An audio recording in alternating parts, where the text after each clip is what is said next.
Welcome to Get Heavy Podcast. Thanks for tuning in. Good morning, good evening, good afternoon, whatever it is. Quick couple things before we get started. Check out the Patreon, patreon.com/Get Heavy Podcast. $1 a month gets you in the door, early access to episodes and bonus content. Rate, subscribe, follow, and review the podcast on all audio outlets. It really does help.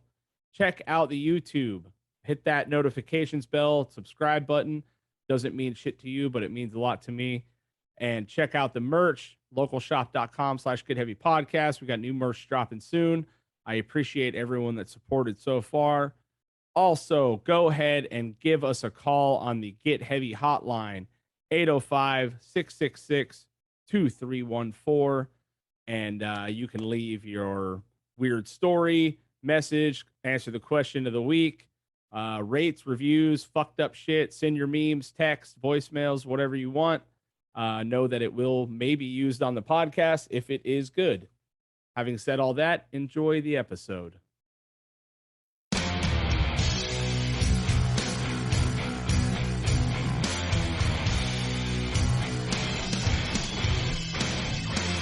Get Heavy Podcast. Hosted by Craig Gonzalez. How did this all kind of begin? So I've been listening to podcasts for a long time. I've always kind of wanted to start one, and about 3 years ago, me and Shimer, we started doing it, and then we just did all the things that we shouldn't do. Fucking, it'd take us 3 weeks to get an episode out, all that shit, and so we kind of ended up just phasing out because I was going through. I think I was just about to have my other baby, the rando baby, the surprise baby.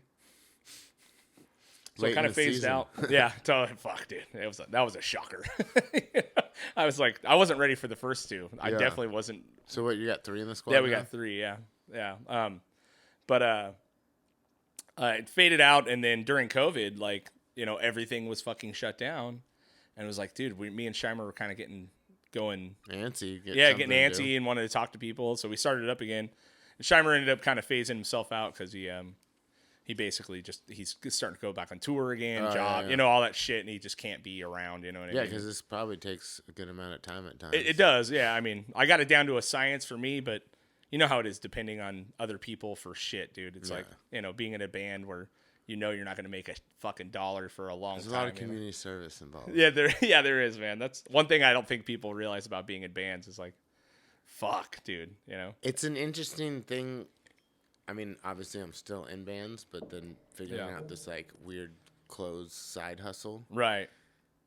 And, I appreciate a lot of my friends that do art and other people that sell stuff. Mm-hmm. And sometimes, though, it's not just them. It's just sometimes the pricing on certain shit's like, well, that's fucking cool, but who's going to get that? Not us. Not a lot of us have computer jobs or whatever that would account for this huge chunk of time. And it's like, well, there's the gas, and all of a sudden it's like 5 different people are getting paid, but there's only one person doing the job. Right.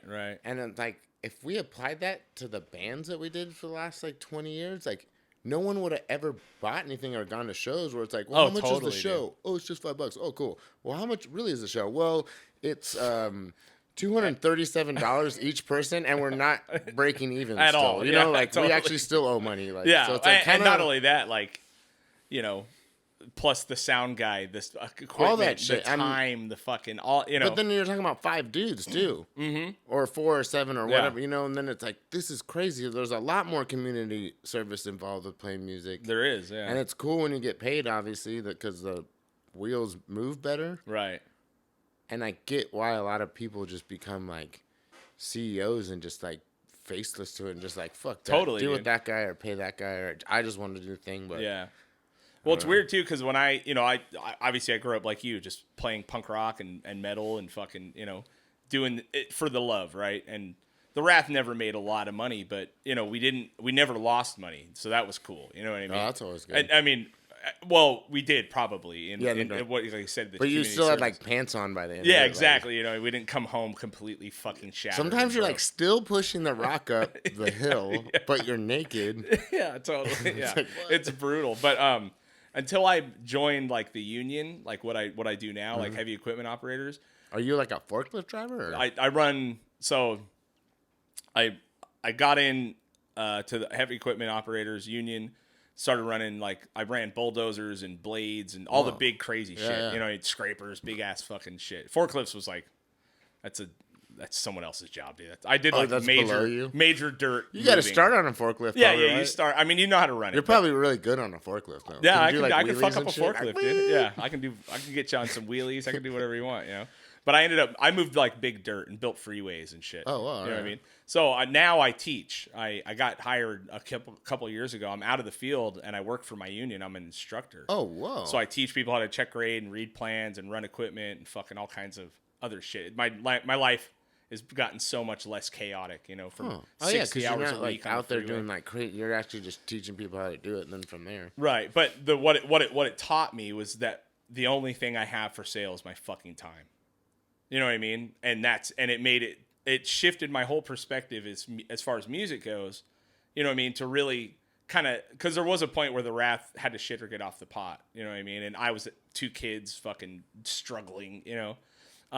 But what it showed me and what I've kind of brought into like when I play music now, it's like it's purely for the fun again. You know what I mean? And I'm not gonna kill myself to try to get an amazing fucking dude to record our record. I'm not gonna, you know, like none of that shit, because my time is valuable and my time's worth more than killing myself to do this. Now I'm like enjoying playing music more than I've ever. You know, cool. I took a few years off. You know, didn't do anything after the rap. Perspective change. Yeah, it was really nice. But it, like, when I became a union guy, and you get fucking paid for that work. You know what I mean? If you're sitting there fucking an hour after work, you're getting double time. You know, half or time and a half, all that shit. It made me understand the real true value of time and money. You know? Yeah, because you can't ever pay back time either.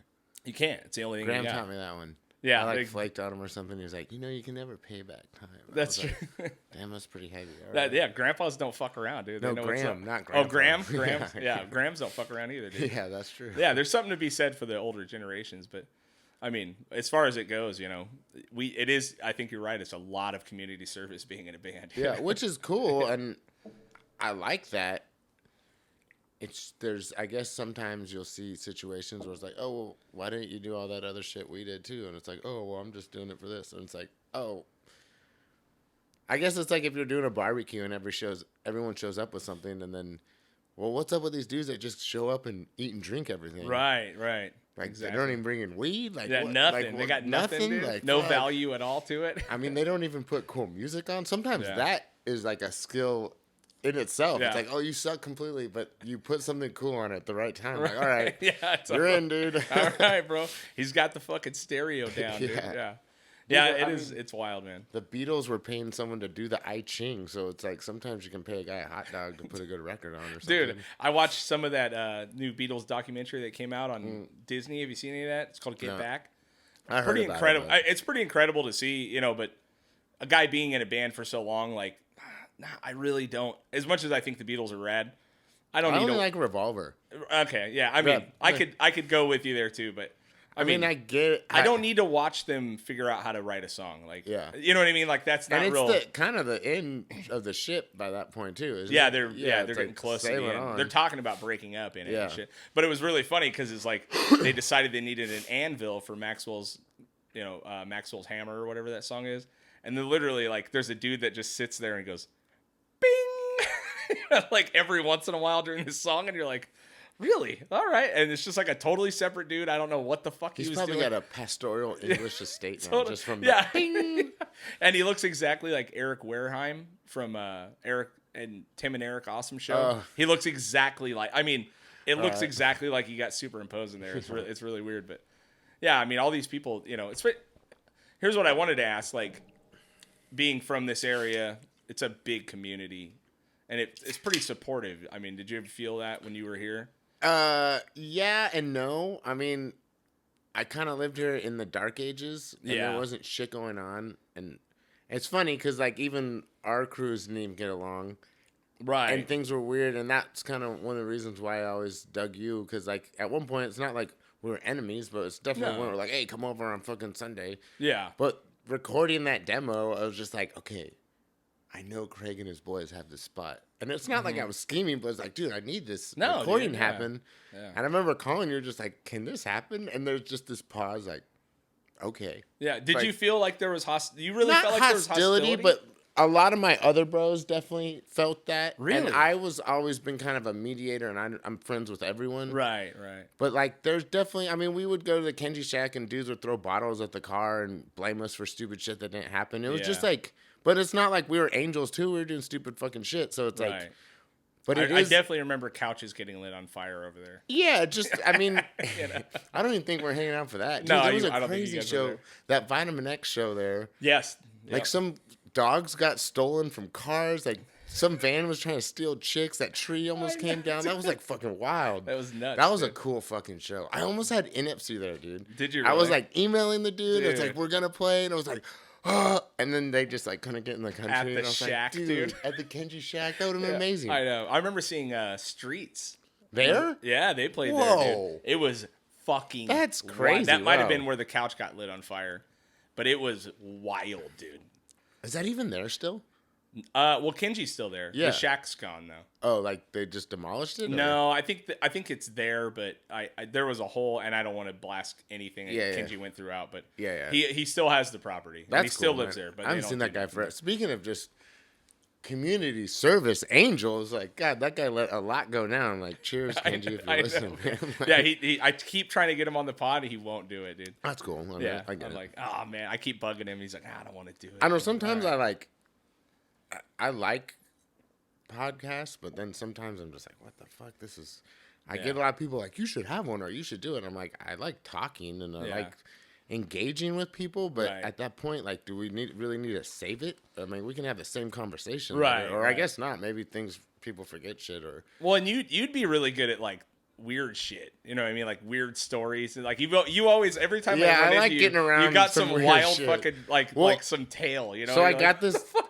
I got this garage now. I'm like slanging records. And yeah, it's I heard like a you're the gypsy fucking record Sultan store. of Swap now, dude. Yeah, I'm a Flea Daddy. Sultan Pool got poppy. Yeah, no, it's cool. The Sultan of Swap. That's right. What dude. did someone call this? I was in Texas and this chick was like, "What are you?" I'm like, "I'm a Flea Daddy. I sell a swap meet." And she's like, "Oh, you're a swag lord." Swag lord, dude, that's awesome.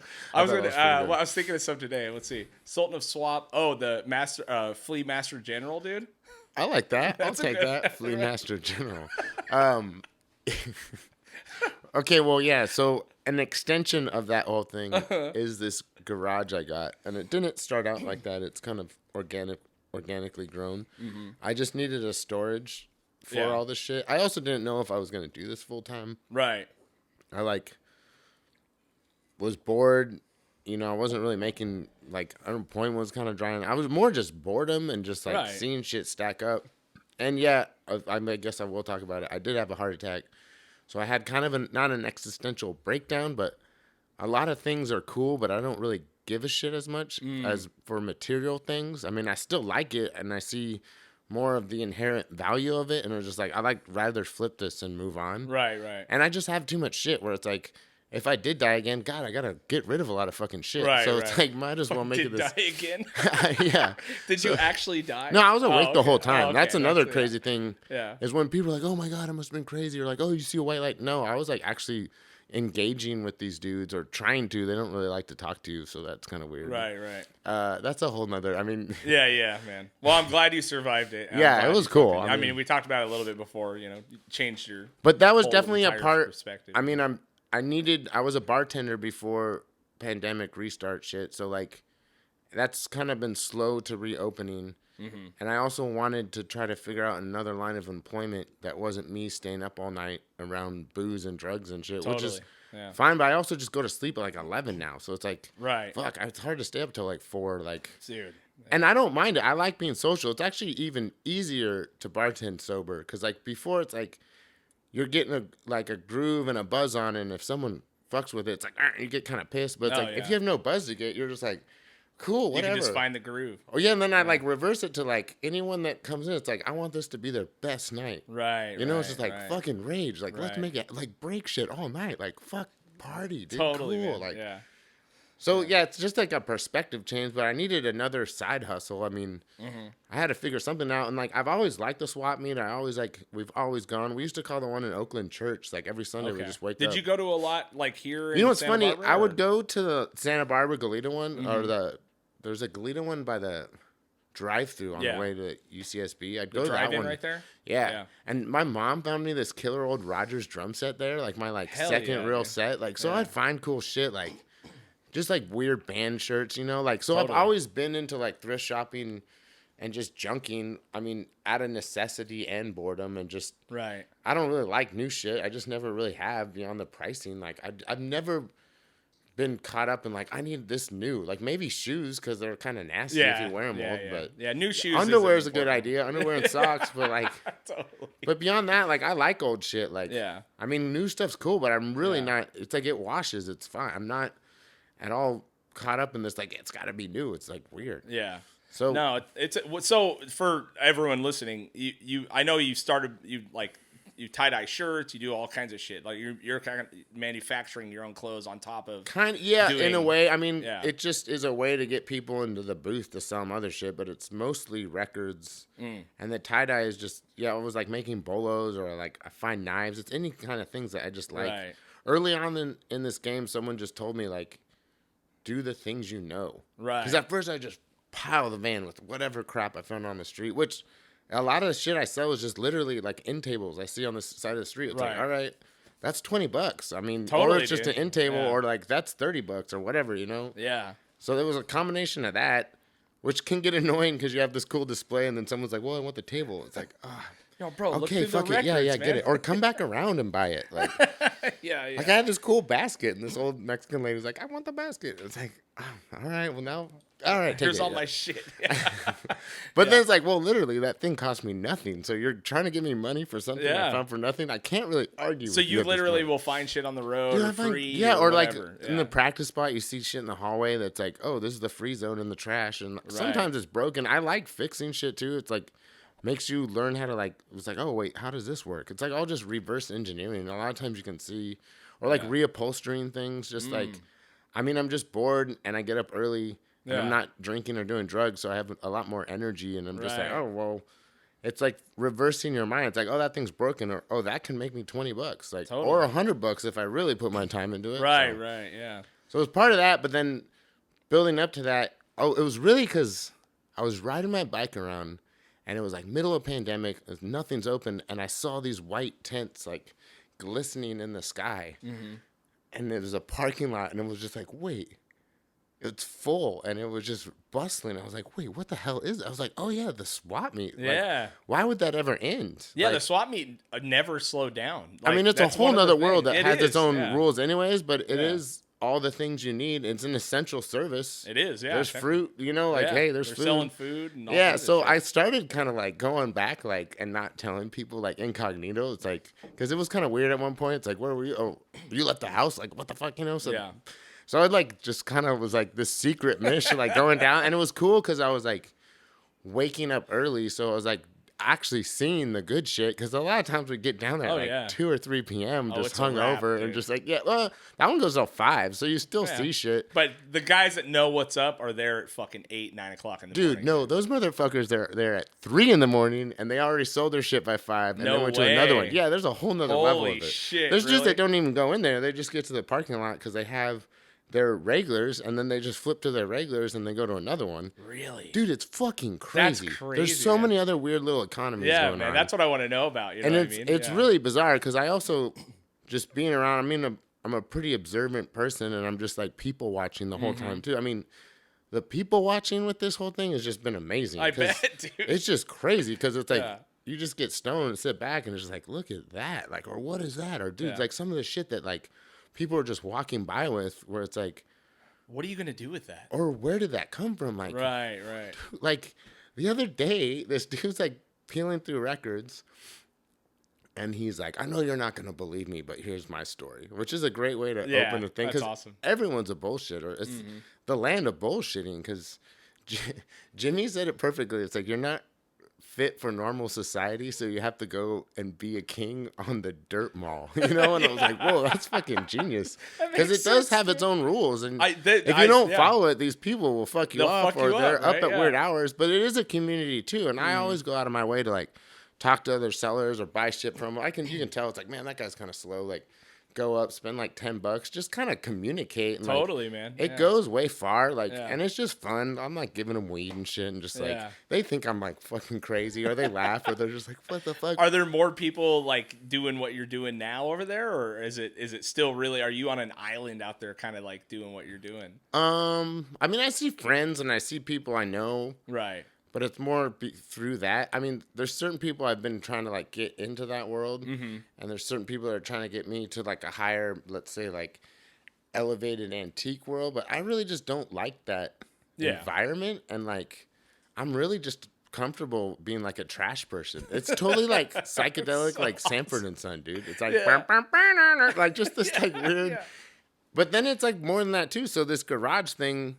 I mean, this is all funny. So, yeah, it's just full circle. Like, I needed a space to hold all this shit because I was doing it in my backyard, and I would just all during the week just, like, find shit. Like, there's broken shit. I'm going to fix that. Of course, that projects start building up. Yeah. I went and got, like, 500 records. Like, where do you put 500 records if you already have 800 records? I know. Like, fuck. Yeah. I had records under tarps. It was raining. I was like, this is crazy. Like, I'm going to sink before I even get this boat off, like, the fucking land.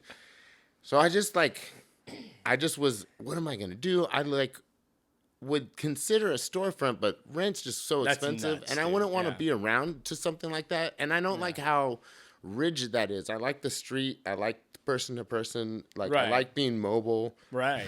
And not only that, you can decide not to fucking do it one day if you don't. Yeah, want to, that too. Like, I didn't know how a storefront, you got a nut to make every month. At least, and you're in there for at least 6 or a year or whatever. Yeah, or totally, like, man. Yeah, but fuck that. Also, it's not like it's got to be open all the time. It's just a space. Yeah. And if you can find a good spot, you know. Yeah. But the garage real estate's just right crazy. Now. So I like was looking. I found this cool spot in Oakland, Chinatown, and like went and checked it out. And it had been a thrift store, and it's across the street from a thrift store. Okay. Which I actually go to all the time. So it was like, man, well, I'm across the street from work anyways. Like, just bring it over here. And so like, but it was a thrift store before. It's cool. And like, I always would. 10 years I've been looking at this building. Like, man, I should just call. And I was like, fuck it, I'm gonna call one day. And I went, and he met me, and he was cool. And like, we were talking. It had turned into like a old guy card club. Oh, and there was like lotto in there, and like little Vienna sausages. It was like really bizarre. And the guy was cool. Like, I was like, I want to do like a recording studio maybe. That was like me. Like just trying to get in there, sliding, jamming in. Right, it doesn't sound good. Like, hey, can we jam? It's like, we have a recording studio. Like, oh, they're a little more elevated. Yes. Okay. And he was totally. Well, dude, there was like a vocal booth in the corner. Oh wow. And I'm like, oh, someone's already. He's like, oh yeah, my friends. And I'm like, whoa, okay, so he's down. I mean, rent was like nothing. I just kind of like, are we good? No, yeah, we're good. Sorry.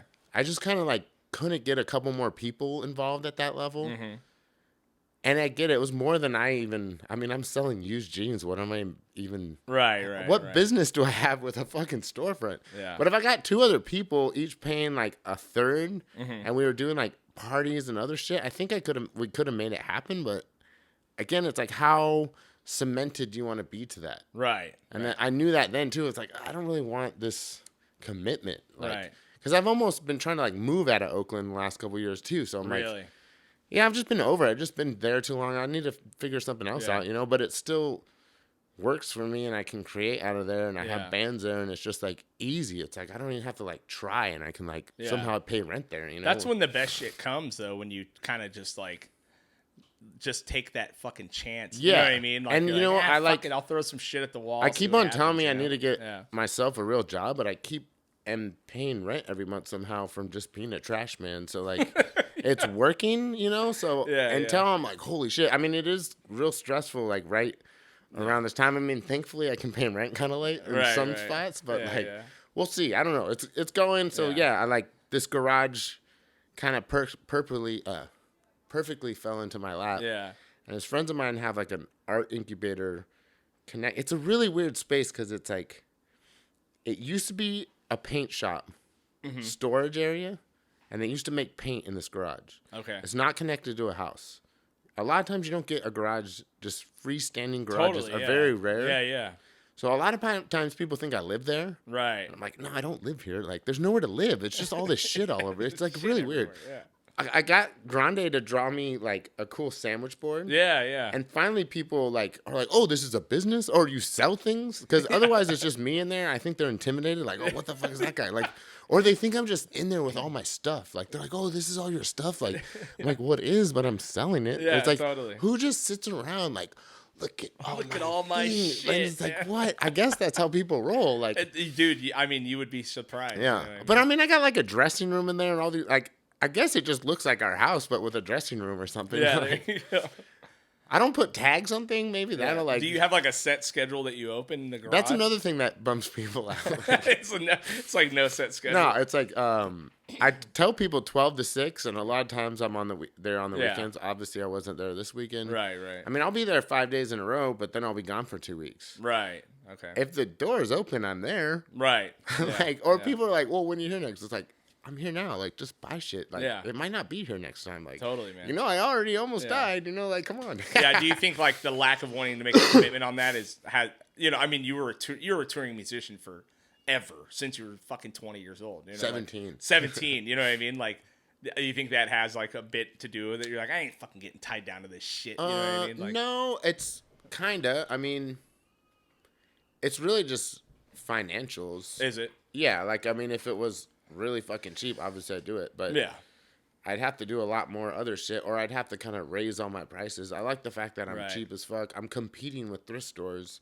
I'm also just kind of my own thrift store where if street people come up, I'm clothing street people. Right. I'm not charging them for shit. Oh, it's really? Like, yeah, I mean, people come up, they're like, dude, it's fucking cold out. I'm homeless. I'm like, oh, take a fucking jacket. Like, yeah. I mean, I'm not going to give them a rad jacket I can sell for $40, but I have all kinds of shit they can have for free. Yeah, so it's like, I'm going out of my way that way. I mean, I let a lot of interesting people in here where people would be like, what the fuck? But it's like, hey, I've made this community. It's kind of like a coffee shop, like not having a bar that I'd go to. Right. I needed to make my own kind of social space. Totally, man. It is about commerce, but it is about just chilling. Right. And so there is some interesting people that come sit down. Like, I had this dude, he's like an ex-Libyan prison guard, and he had also sold used cars in Sacramento. He bought some shit, and he was super cool. And I know a lot of people be like, why would you let that guy in there? But, dude, once he sat down, he had a story. Everyone's got a story.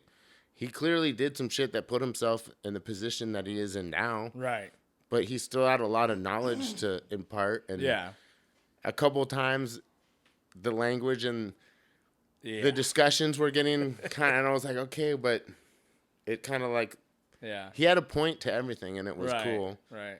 He did kind of pull a fast one, but I still did get money out. I mean, it was worth the story. You know, it was like just weird how that shit works. And hey, I learned a lesson too. But that's what I love. I love people watching. I love hearing people's fucking stories. And, you know, I think a lot of the part of this, how we live now, is people don't want to hear a perspective. You know what I mean? Like a lot of like, and I always say young kids, but it's not young. It's kids. not just it's young. Everyone. It's old. It's Too. everyone. It's just like a you know, thing. everyone's so stuck in their own fucking head, and they're not willing to hear.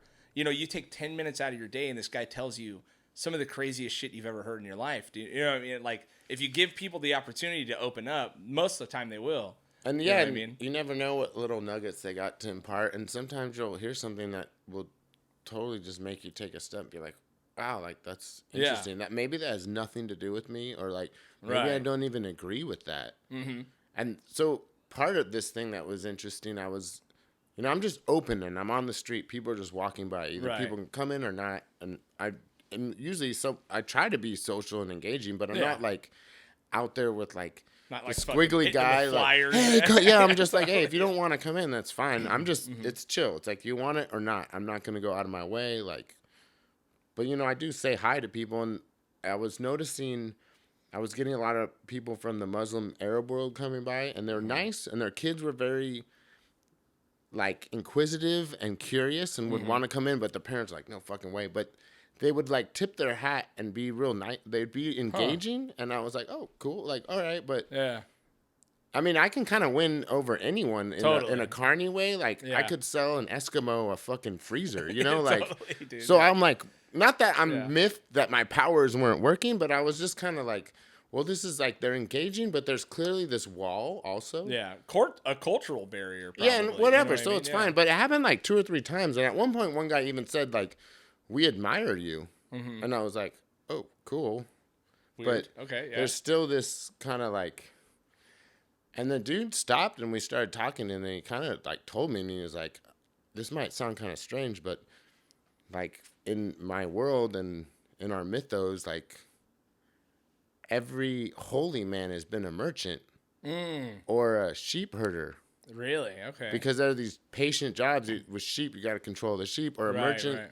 He was like, a merchant touches everyone somehow, either by their clothes or like the food they eat. Sure, and I was like, huh. Like, and it was like, he almost didn't even want to tell me this. It was like, you don't tell smart people that are like their IQ level, you know? Like, and I wasn't like, no, I'm a demigod. But it made. You're out there in a robe. Well, no, it made a little more sense with how these other families, how they were engaging with me. And I was like, whoa, that now I totally understand. Like, because it was this like, whoa, that's cool. Because it's like, oh, you're still a merchant.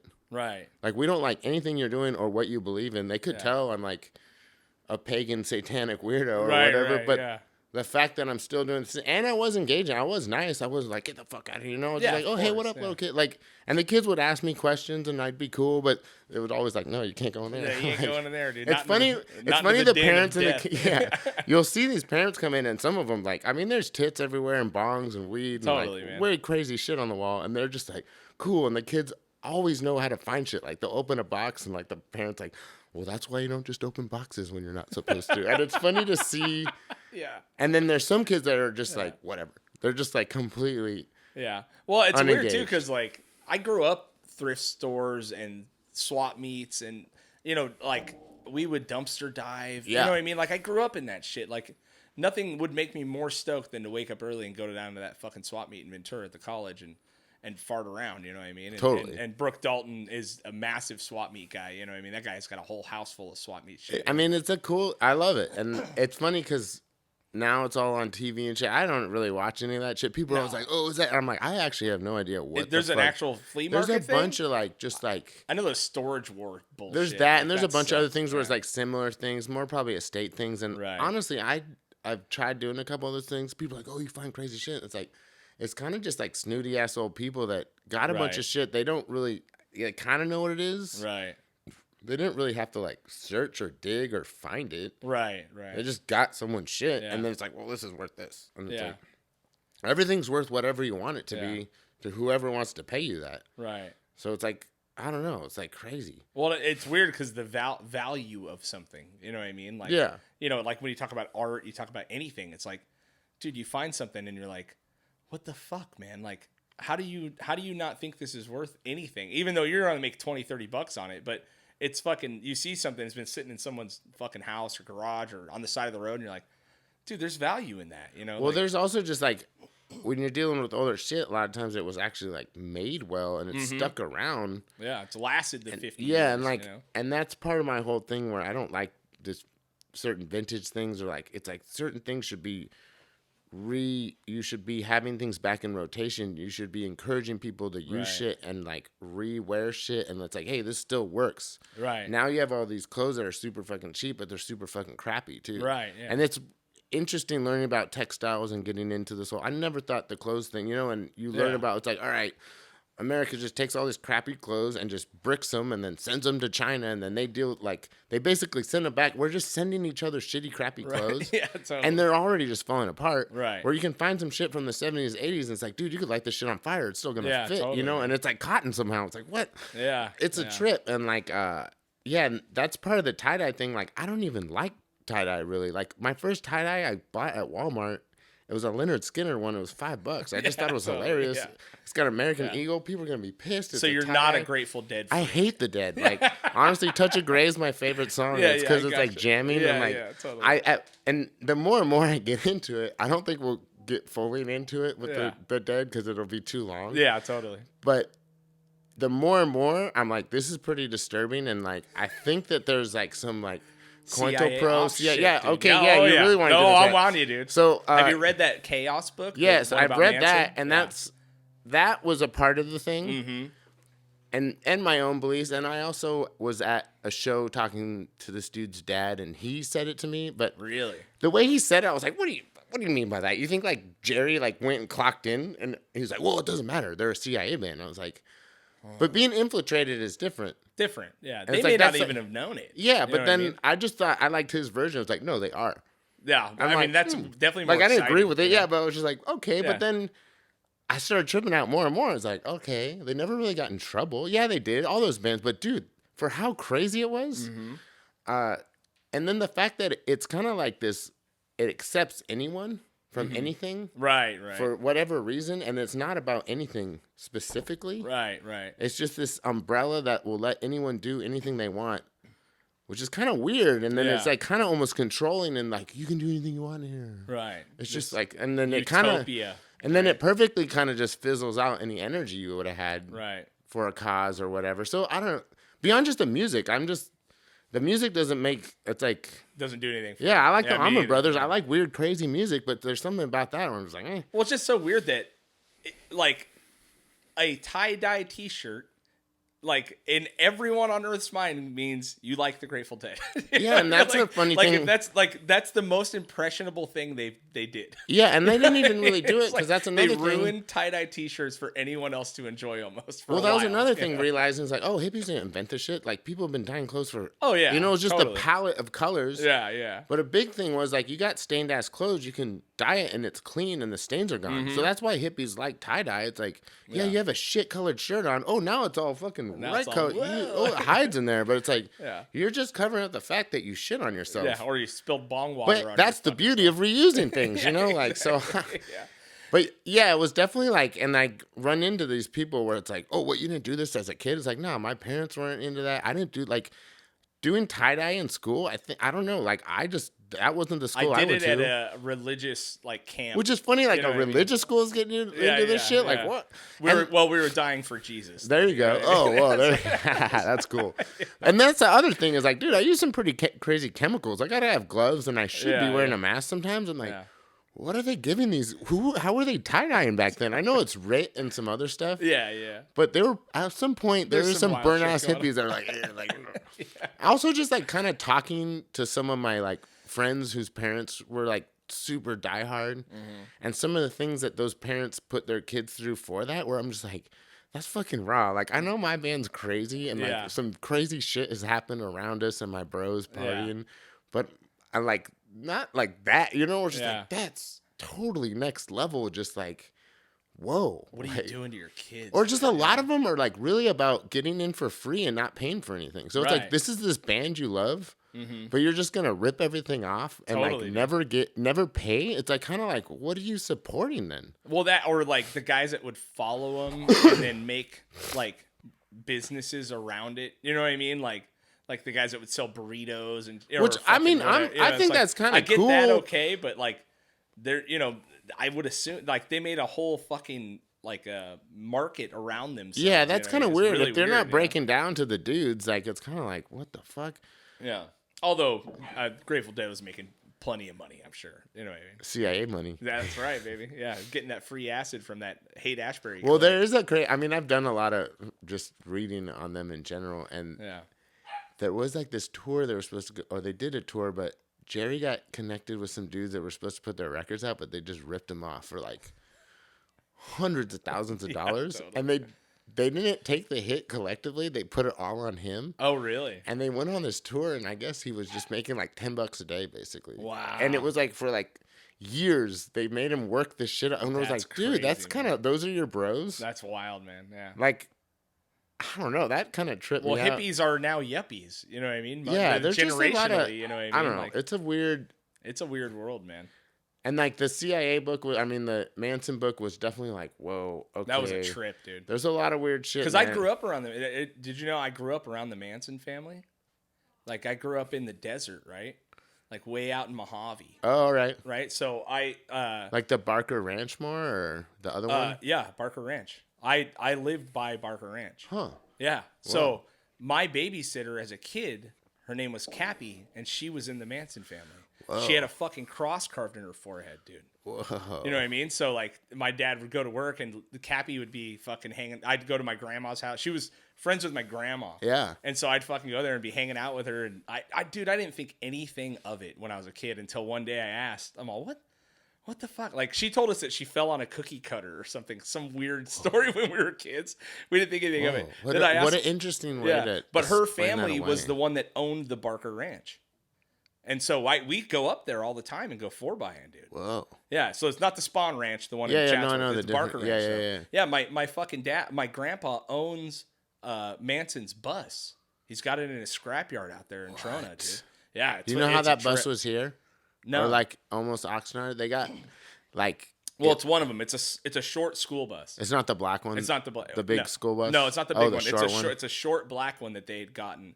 But when I was a kid, I don't know what it looks like now, but it had all these Mod Podge weird ass pictures, and then it had a clay face of Manson on the back door, dude. Whoa. And it's still in my grandpa's scrapyard, dude. So we go and fuck around with it. I'll send you some pictures. Please, of it, that's so cool. Yeah, but I grew up around that shit, and we'd go to Barker Ranch and we go 4-wheeling up there. You know what I mean? Like, so I grew up like in that world, and my grandpa used to buy shit from him. This is, I don't know if it's pre-murders or after or after. But he always said he's the only man that's ever been tried for witchcraft. You know what I mean? Like, because he didn't fucking. Well, it's weird. He said he didn't do anything. It's weird because he gets tried for something that the CIA admits that they did. Manchurian Candidate. It's totally Manchurian Candidate. Yeah. Like, you send a dude in there to do what you want, and then they don't remember. Yeah. Or just the fact that he had been arrested so many times and let out immediately. The whole family gets arrested and let out.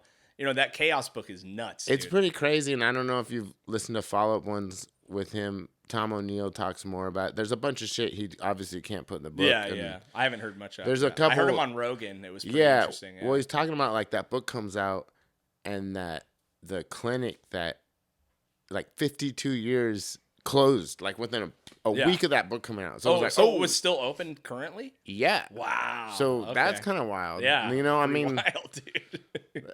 There's also a lot of coincidences and yeah, there's just a lot of weird shit was going on at that time frame. But I think a real good point that he brings up is just like Bill Lugosi and just like some of the weird shit that he did and his compromise and him going into it. It's pretty crazy. They're both 33. Right. And there's just like so many weird, like, well, what's up with this? Like why the fuck did Dennis Wilson never make the stand? Or like who's got protected and all this, like all these people and just weird shit. And it's something now everyone just has it so put in their brain. It's like, this is what happened, but it's like, they still can't prove who was at both nights. Right. You know, it's like there's all this like, well, who did this, who did that? They really don't know. And that's like kind of a weird thing to look back on. And it's wild, crazy too when you just start getting the dates where it's like he was at the ranch busted with credit cards and underage girls and just let go. Just let him go. 4 days after the thing. Totally, man. So then it's like, and then they don't even get him 4 months later, and it's only because someone was talking. It's like so like not clean of a catch, it's dirty as fuck, dude. And it's just weird now because it's just part of our folklore. And it's like, and he's a fucking psycho, and any kind of interviews you see with him, of course he doesn't make sense or whatever, So it's like it's easy to explain it away. Yeah. But there's all this kind of side stuff where it's like, well, what about all this other shit? And this area is still, especially Ventura, is like still paranoid and weird. Because what I was talking about is they got busted like before. They were doing this thing where they take the school bus up and down like 2 or 3 times a week. Really? LA and SF, yeah. Weird. They're high on speed and acid and they're just recruiting and they're getting money. So like they're just hitting both. Yeah. Because they hadn't got to LA yet because they were doing SF. They were still using both. They were also going up to Mendocino and shit. So it's like they were getting in a lot of places. Right. And they like were like kind of Wainimi out towards Malibu somewhere. Yeah. And the Magoo bus area. Yeah, like the bus broke. It's written about it. It's in a bunch of shit. But yeah. Okay. They got pulled over and like Pooh Bear got it. Like they took the kid Pooh Bear. Right. Yeah. And like they got busted for like breastfeeding in public and shit or something, and then they got the thing working and got him out. Like so like wild, dude. Ventura didn't want them. Like, get on out of here. Like they had never even seen hippies. No, it was like pre-hippies. This is like, I think it was like early 60s, probably, right? Well, I mean he was only operating in that time frame for like 2 or 3 years. Oh, really? Yeah, because he was always in and out. I guess that makes sense. It was a lot in a little crazy zone because Right. he got to like Summer of Love, and it was like 67. Right. And then it's like, what, Murder's like 69. Something like, yeah. So it's only like 2 or 3 years. Yeah. Yeah. So it's like, and in that meantime, he put a lot of fucking miles down. You know? Man. So there's a lot of like connect the dot weird shit that's like, Yeah. that's bizarre. Well, and what we've seen throughout history is that, you know, when the American government, the CIA, FBI gets involved, shit gets fucking slippery, dude. You know what I mean? Yeah. I mean, JFK assassinations. There's then a it's million like- fucking things. then like that is all connected, Yeah. all weird, and you're like, how is this even connected? know, like, it's a whoa, trip, this is dude. wild. Like this Yeah. dude's like, I liked his kind of like, not lazy, but he kind of just has this like, oh, and then this happened. Like, I mean, he's definitely gone through a lot. Like, yeah. But I liked his like kind of writing style. Like he was really pragmatic with certain things. He was like, I can't prove that. And even in his interviews, he's like, I can't go there. Like, Right. I can't prove that. You know. Yeah, So it was like exactly. kind of cool. I liked that was like a refreshing journalistic approach. Yeah. And I like that he was like, I don't even like Manson. Yeah. I just took this appointment, like this job. And it took from 300 words to 20 years. Like it Totally, definitely man, ate yeah. his fucking life, you Oh, know, like, 100%. and it's like he's pretty open about it, like Yeah. so. Yeah. And a it's trippy crazy fucking- that just kind of like dropped, and people were just like, "Oh yeah, whatever." Yeah. Like, Yeah. Well, and it's like that, and then aliens are here, and fucking everyone's like, Oh, yeah, that's fuck, just cool, chill dude. now. Yeah, that's cool. It's all right. I guess we're good. China right they've always now- been here. They're at the I know, swap meet, dude. Yeah, dude, that's what I wanted to ask. Obviously, you know, I always said like guys at swap meets are like modern day carnies, essentially. It's You know super what I mean? carny. Like, yeah, There's a it's lot very of carny. carny-ish, right? It was Like- a smooth transition from like being in a band right. and being on tour, and then bartending, and just like, Yeah, just misfits. but also just hustling for the day. Like it's like, fuck, I got to make this happen, or I ain't gonna get that cheeseburger or whatever. Right, and like, right. so there is a carny aspect to it, which Yeah. is fun, and I like. But Yeah. I Because really you like don't- weirdos, and I I fucking like weirdos, but too, I you also know? like I like haggling, but I also like to the point where like, okay, my shit's pretty cheap. You don't have to like fucking haggle with Right, me. And right. like, but I do like the art of haggling. It's fun, Yeah. but some people are just bad at it. It's like, Yeah. well, this thing's 20. Oh, will you take 10? Half already at the bat? You don't even say totally. hi, dude. Yeah, like, totally, fuck. yeah. I am a fucking haggled motherfucker. But it's you know all what I mean? good. And like, if it makes sense, but sometimes it's just like, it's like I guess I've been looking at it more in the long run long of the game? hustle, and it's Yeah, just like, okay. okay, like I get it, and I see people, and it's just like if that's all they have, and they're just Yeah. like trying to make this thing happen, then it's like, hey, go for it. But Yeah. they probably won't be there next week, which is fine because I don't wish them on the parking lot next week anyway. You know, it's like Right. you did way better for yourself. Like, But I wanted to see, like, have you seen like crazy drama go down or anything like that, like between vendors or? I mean, do you have any fucking like wild moments? Yeah, I don't want to. I mean, I don't sometimes, wanna break like- the swap meet. no, fucking it's not like that. I rules. like a lot. Like the funniest thing, and it's so mundane. It's just like, all right, people aren't putting like weighted things on their like tarp right. So then the wind comes, and dude, it'll just take this whole thing, and you hear these ladies like ah, and then it's like shit's crashing. It's like, oh fuck, and people help, or sometimes like, dude, you deserve that. You're a fool. Like, Yeah. how did you know? Because you're all so close to each other. Right.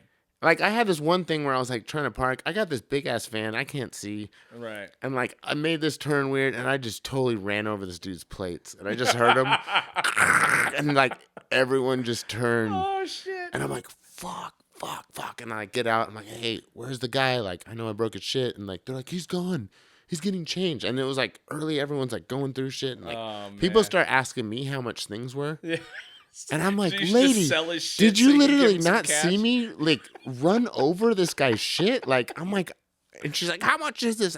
I don't fucking know. I'm running it over. Like, what? And I just like told all the other vendor or Yeah. purchasers in this guy's little area, like, hey, tell him I'm up there. I'm not trying to run away. Right. Right. Yeah. And then like, I come back later and did all right. I'm like, hey, let me take care of those plates. Like, what Yeah. I owe you? He's like, well, they're like $8 each, and you broke all of them. And it was like, well, what is that gonna mean? And he's like, 40. I'm like, 20, dude. Come on. He's like, all right. And You then haggled him on his own fucking. yeah, because I was broken like, dude, I came back and Yeah, really yeah. like eight. $8 Come on, each, dude. bro, And yeah. he was like, all right, 20's cool. And I was like, you want me to throw them away? He's like, nah, fuck it, I'll throw it away. And it was Right. just like a huge box of broken plates, but So good. I don't know, it was just funny. And like, yeah, a lot of people just bail. Like, Oh yeah, totally, man. it's Yeah. like, dude, I don't know, it's funny. I mean, but do you see? Are there? Obviously, there's regulars, right? Like, Okay, dude. So there's this yeah. dude. I want to know about the guys This is you like- see and you're all, fuck. This is like a really interesting dude. He's like red-haired people don't do well in the sun if they're not wearing. He's just this sunburnt ginger, and he's not homeless, but he's able to leave wherever, and he just knows he can go there. But he's a hustler too, man. He's got this little tricycle, and he's got like a club hand. Oh shit. And he's just also has Tourette's. Oh. So he's screaming obscenities, and he's riding this bike, and he somehow has, I've never seen him run people over, and he's just like, fuck, and just screaming, and it's just this wonderful ballet, and he's just, so dude, it's crazy. But then that motherfucker's got shit in his little trailer, because he's just finding trash. Like, he has pallets of water sometimes. Really? And people are just like, oh shit, well, how much is that? $3. Like, he's making money. Like, damn, because he's just going through the trash or finding shit, because Yeah. there's always, any little piece of trash will find another owner. Totally. I had this like AstroTurf that I didn't realize a dog had pissed all over.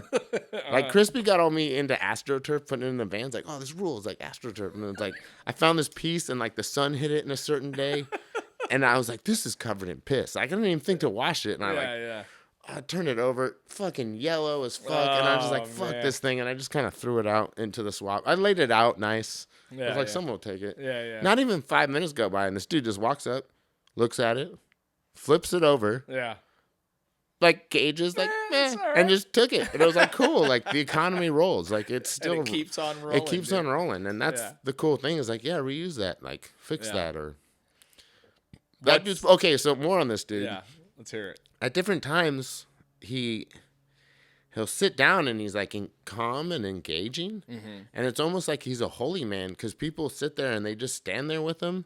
Mm-hmm. And they'll have like their hand on his head and they're like praying with him. And he's totally having like calm conversations. Like 2 minutes ago, he's trying to run people over, like, fuck! And now he's totally, it's like a whole different face. And I'm like, well, that's like what holy men were back then. It's just like, if you yell loud enough, someone will follow you.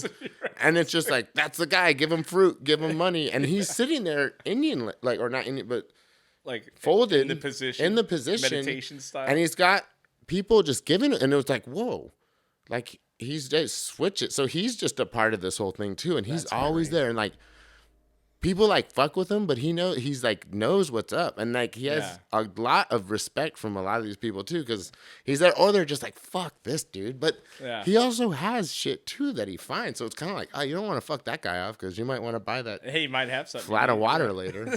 That's so crazy, man. Yeah. It's a trip. There's definitely like, there's regulars. And there's people, and I've been trying to do this thing now where I'm like DJing and having vendors. Not just swap meet people. I do pop-ups. I do all these. And I'm trying to kind of blend it all. Right. Yeah. Just because other people buy and you get other people to show up. Totally, and like, man. All other places you go, it's like markets are a big thing, especially Asia, Southeast Asia. Like people just buy shit outside in markets. It's like you don't have as many storefronts. Like people just need to buy like little things every day. Totally, man. Yeah. They don't need like a CVS. It's like and I think that's kind of the thing that's lame here is like that's why all this shit's so expensive. We don't need all this shit. We need shit every day, but it doesn't need to be.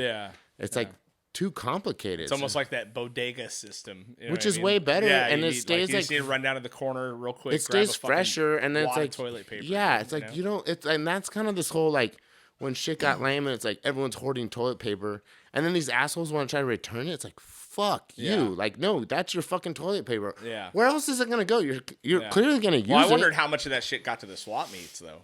The extra toilet paper, shit, you know. I don't know, cause like. They're just going to sell it. So that's probably those people that would hoard, I don't think would go to the That's what they were doing, though. They were hoarding it and trying to sell the shit on Amazon for fucking $40, $50. Yeah, but I'd like to see that show up to the fucking street and they'd be like, fuck you, this is $1. You know? So there's like, that's the funny thing is like when the reality of the street hits and it's like, man. And then it's hard to like argue with that too because some people are just like, it's the street, it's all $1. It's like, no, this thing's pretty badass. Like, because I have no problem. The guy knows what it is, and I know what it is, and I like it. Mm-hmm. I mean, I'll try to haggle a little, but it's like, hey, this is a valuable thing that I don't see all the time. It's not worth my time selling it for that much, dude. Or not even that. It's just like, that thing's cool. Like, you don't just see those falling out of the sky, and it's in good condition. And it's like, The guy, why does it matter if he got it for free? Like, it's still cool. You know how many things we pay that the people got for free? Mm-hmm. You know, it's like, we don't think about it. Yeah. That fucking gas, they didn't get it. They didn't pay for gas. We're just buying something that someone stole, you know? So it's like a weird. That's kind of true, yeah. And that's what's kind of tripped me out with all the, like, looting right now. People are like, oh, they're stealing shit. The thing that's fucked up is they're stealing things that don't have any inherent value.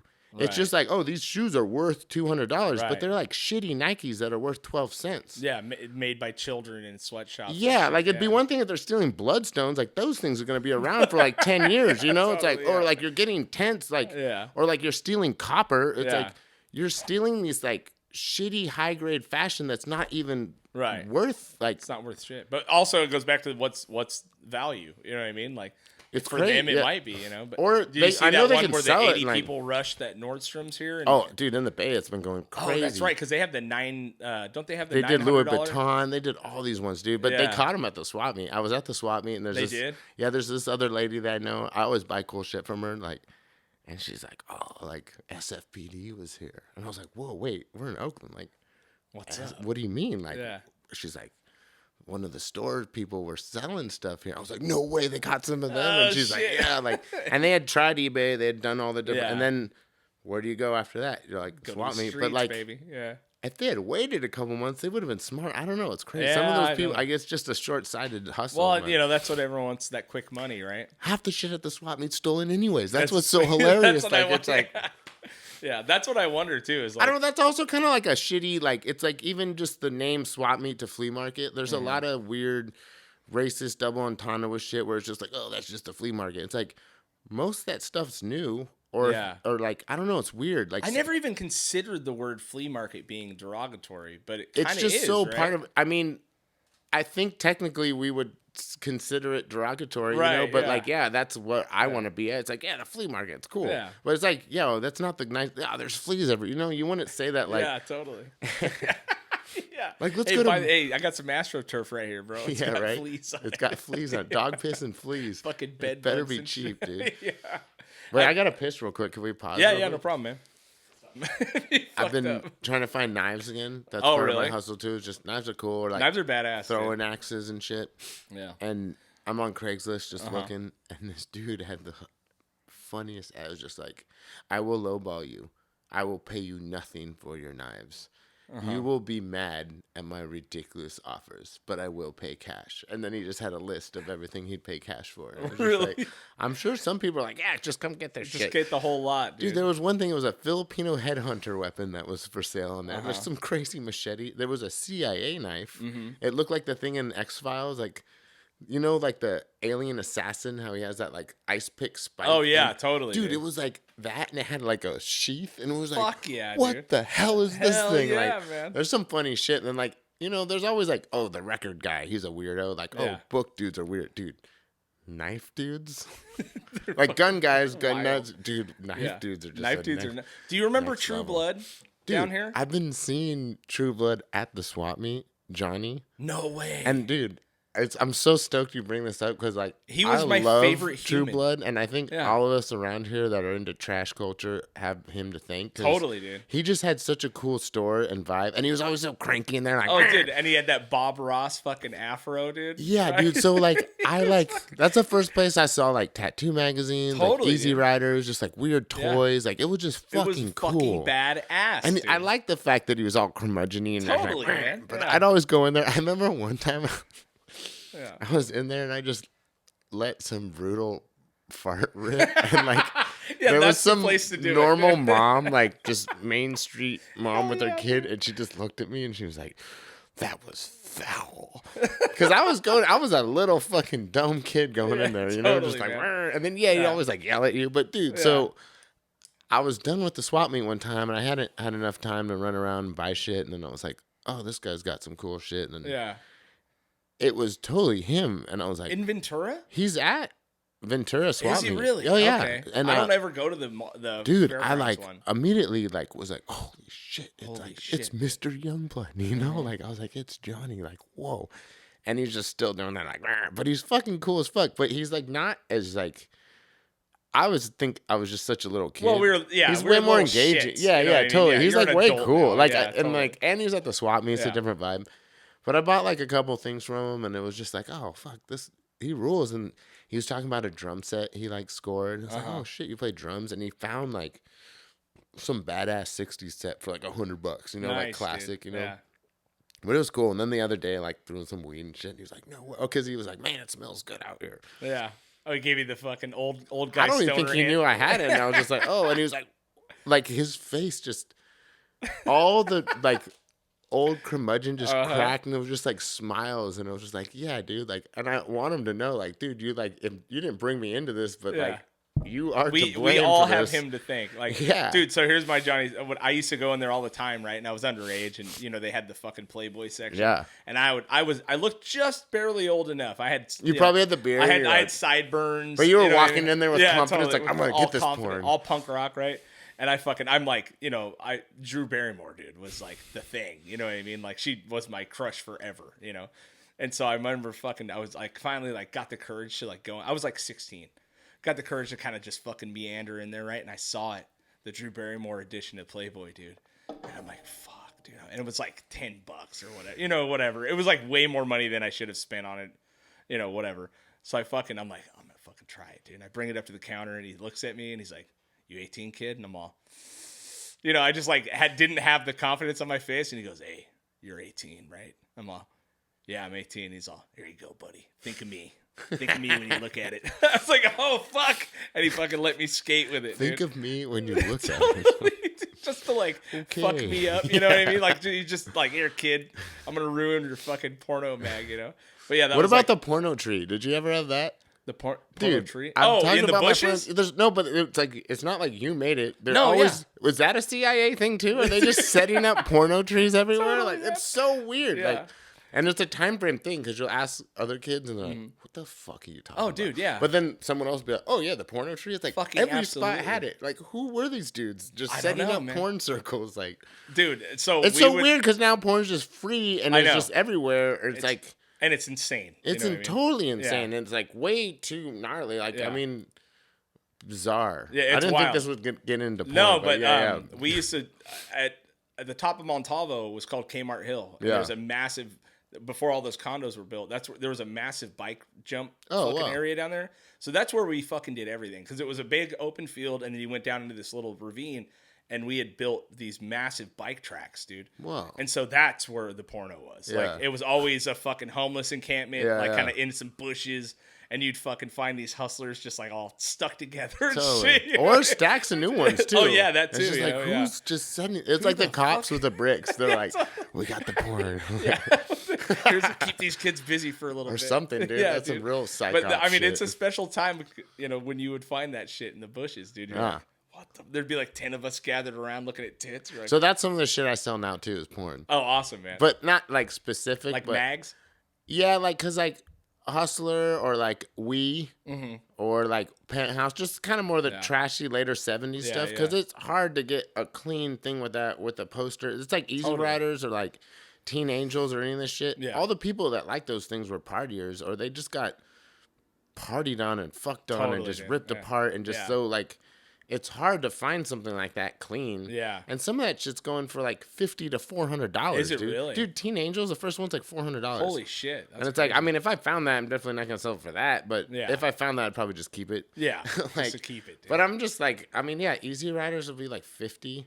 wow, really? Like, I'll just sell them for 10. because I grew up around bikers. You know Yeah, what I but mean? you And it can't was- that see shit them. was A lot of times, everywhere, the Dave Mann poster's always gone. You know, Yeah. or like, you know, they're trashed and like, Yeah. it's hard to get them. Like, someone had to keep them somewhere Totally, weird or man. like, I mean, they're everywhere. It's trash culture. That's what's so cool That's what about it it. is, yeah. And that's why it's fun to just find and like. Do you have a handful of things in mind that you found that you're like, I'm not fucking getting rid of this? I mean, I'm still a collector, so I always Right, am like, right. oh, this. What about is LPs? cool. Have you ever found any like Well, magic now, fucking LPs? That you're There's like, certain "Damn." LPs that like I never was able to find before, and now I've changed it because that's a new kind of drug for me is like record collecting. And I mean, I was always record Yeah, you're always collecting, a record guy. Yeah. but I'm not like spending anything beyond just buying these huge collections and going through and like. Oh, peeling. so you're buying full collections? I'm buying and stuff. collections Yeah. more and like just like trash shit just to flip. I'm not really getting crazy shit, but I do. I'm still finding stuff. You know, Yeah. you just find stuff or I've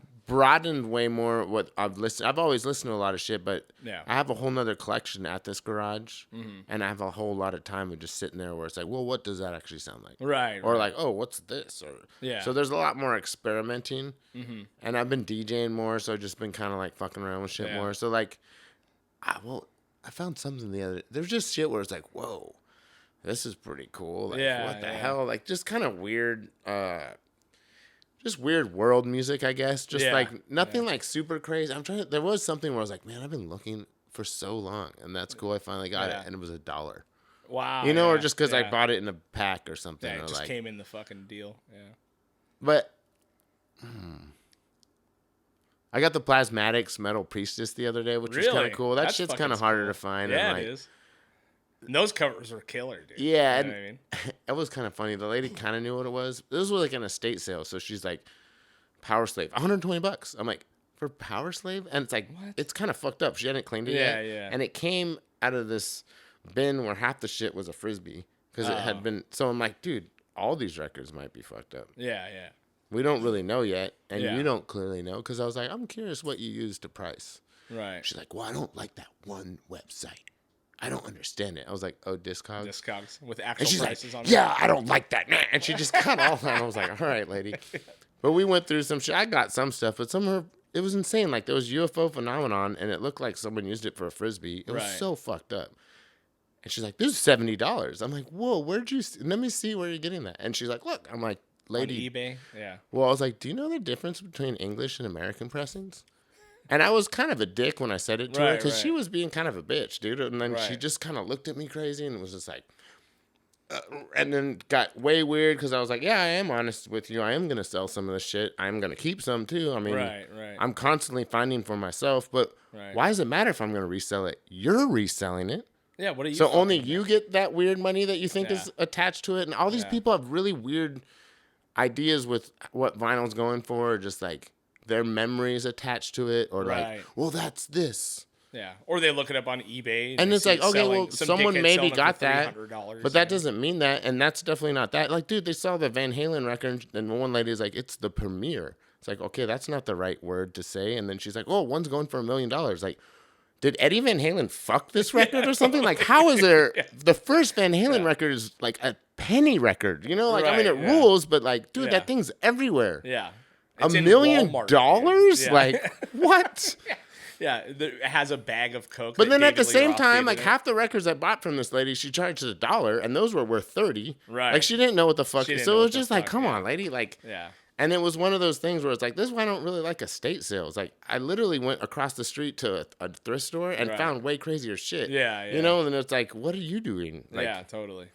Yeah, it's a trip, man. It is a trip, but it's to like whatever you want to price and whatever you want to do. I mean, a lot of my friends are always like, you're an idiot. You give shit away. And I'm like, I still made like $10 on that. And it's like, but it's worth this. So it's like, at that moment to me, it was worth this to get it out the fucking door. And now I can get some more shit. You know, it's like, whatever. Like, and part of it's just like promotional to sell other shit. Like, so in doing all this stuff too, you're playing? Obviously, you just gave me the LP, dude. I'm stoked on. Oh this. Yeah, Butcher. This is kind of my new project right now. Yeah, man. So I mean, you've been Lecherous is what on well, hold? Graham moved to Australia, and you know, like that's a pretty big pond to put together. Yeah, it is too. And other shit. We kind of got to the point where it's like, well, we're not really. It's like AT gets paid, Lecherous does. I know, it's like right? Like, yeah. I'm so stoked for you guys being able to do the AT shows. It's been cool. Yeah, I mean, like I went and we did like Japan and Australia, and I did Texas with them. This last round, Tony was playing, which is cool because like in the grand scheme of things, I was only in that band for 2 years out of 10. Yeah, but it's the major years. Yeah, and I mean it's cool, and I'm stoked, and I've always been a part of it. Right. But that dude did a lot too, so it's like kind of like and.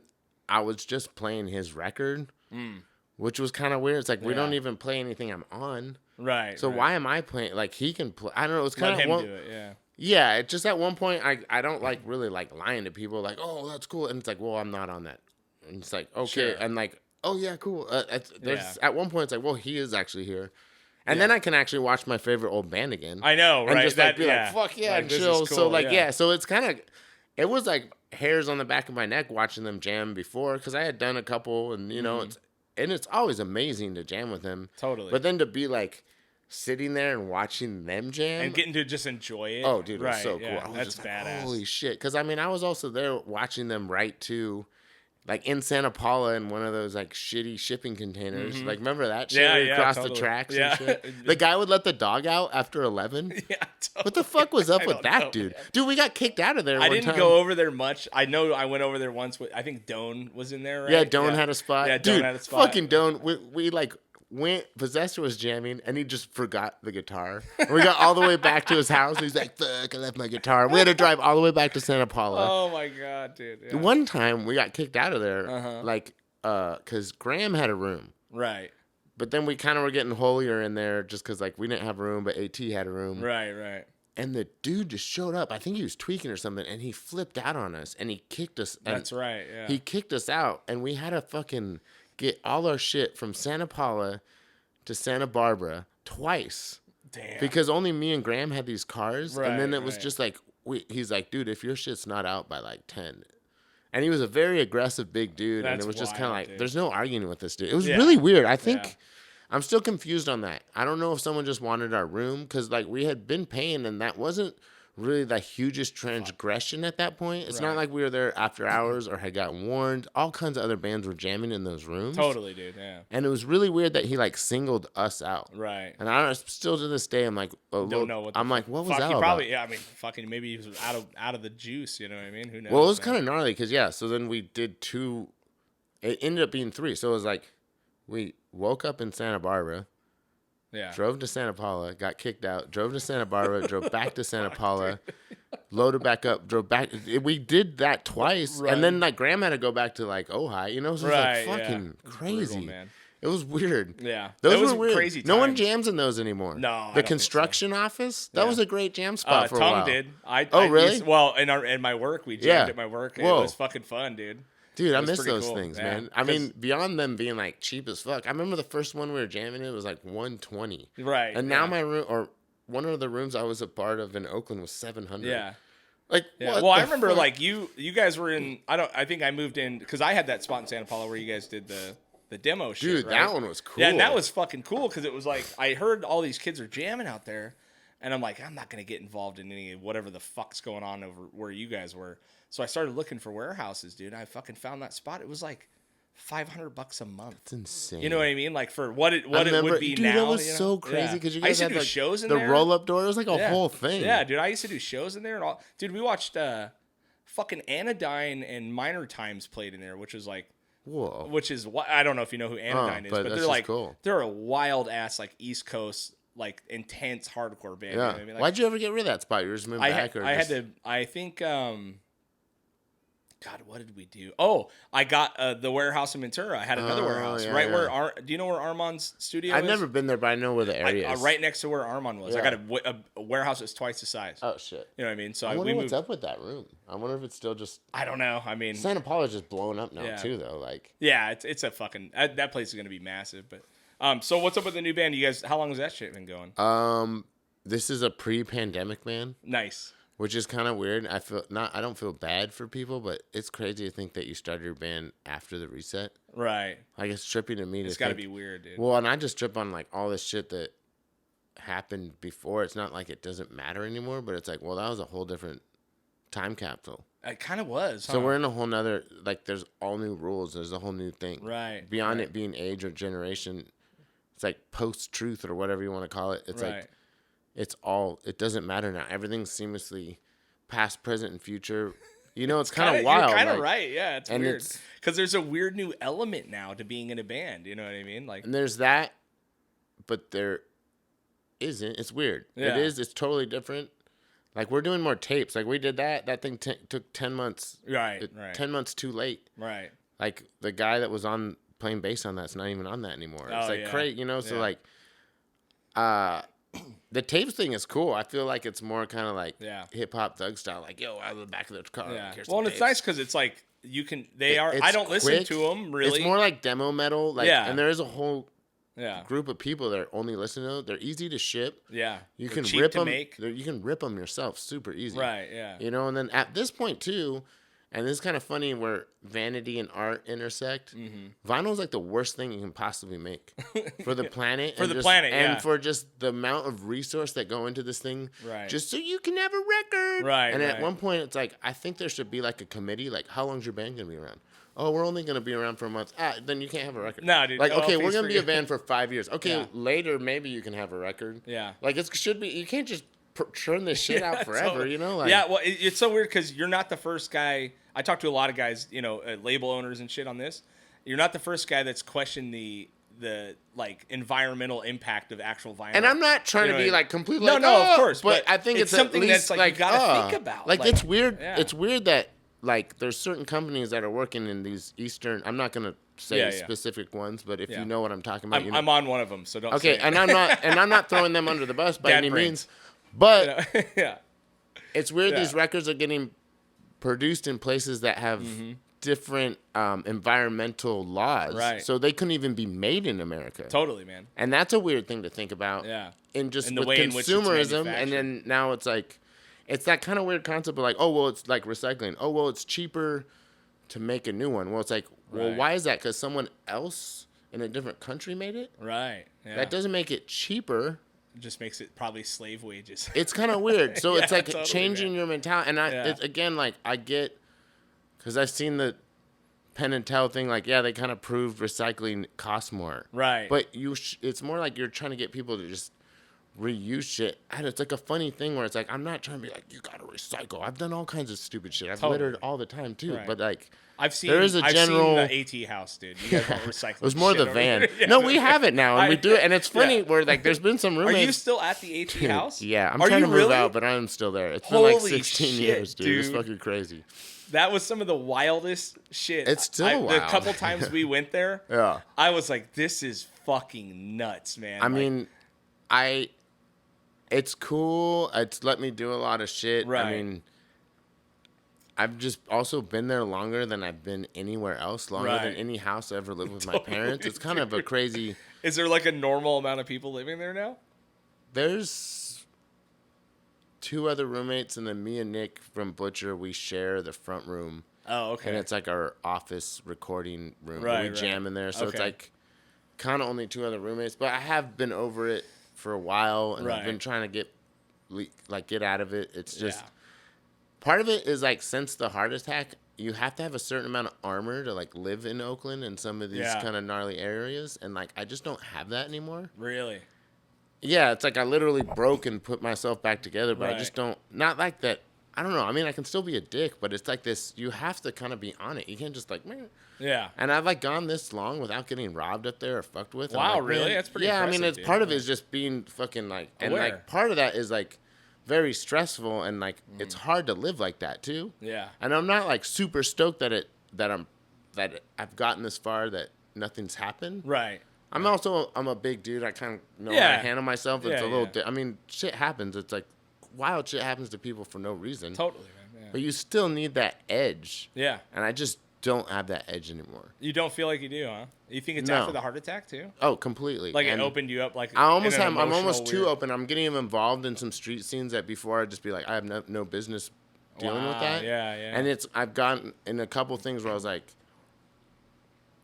maybe I should have said more earlier. And now it's like too congested, but it's kind of like, well, what am I really trying to do in these situations? I feel for these people and I want to help them, but I really don't have any business. Right. So it's kind of this weird, but now I'm like way more just like, no, I need to do something. And a couple, like there was one thing where it's like, yeah, this dude like was basically going to beat on his chick. And I was like, yo, dude, you can't just like do that in public. Right. And he was totally strapped, yeah, you know, yeah. like, and I didn't really think that until I was like, this guy's kind of got a little more attitude for his size. I was like way bigger than him. At one point I was like, wait, this guy's probably got an equalizer. Right. Yeah. And then I like saw these construction dudes, and like I also wasn't fully engaged with this where I was like, hey, what the fuck? I was kind of like, oh, what are you doing here? Like, I don't know how to approach this situation. Yeah, of course, yeah. And these construction dudes were kind of looking too, so I went up to them like, hey, is this just entertainment for you? Because it has been for me too. Right. There's plenty of times I just see people on the streets and I'm just like, yeah, let them act like animals. I don't give a fuck. Right.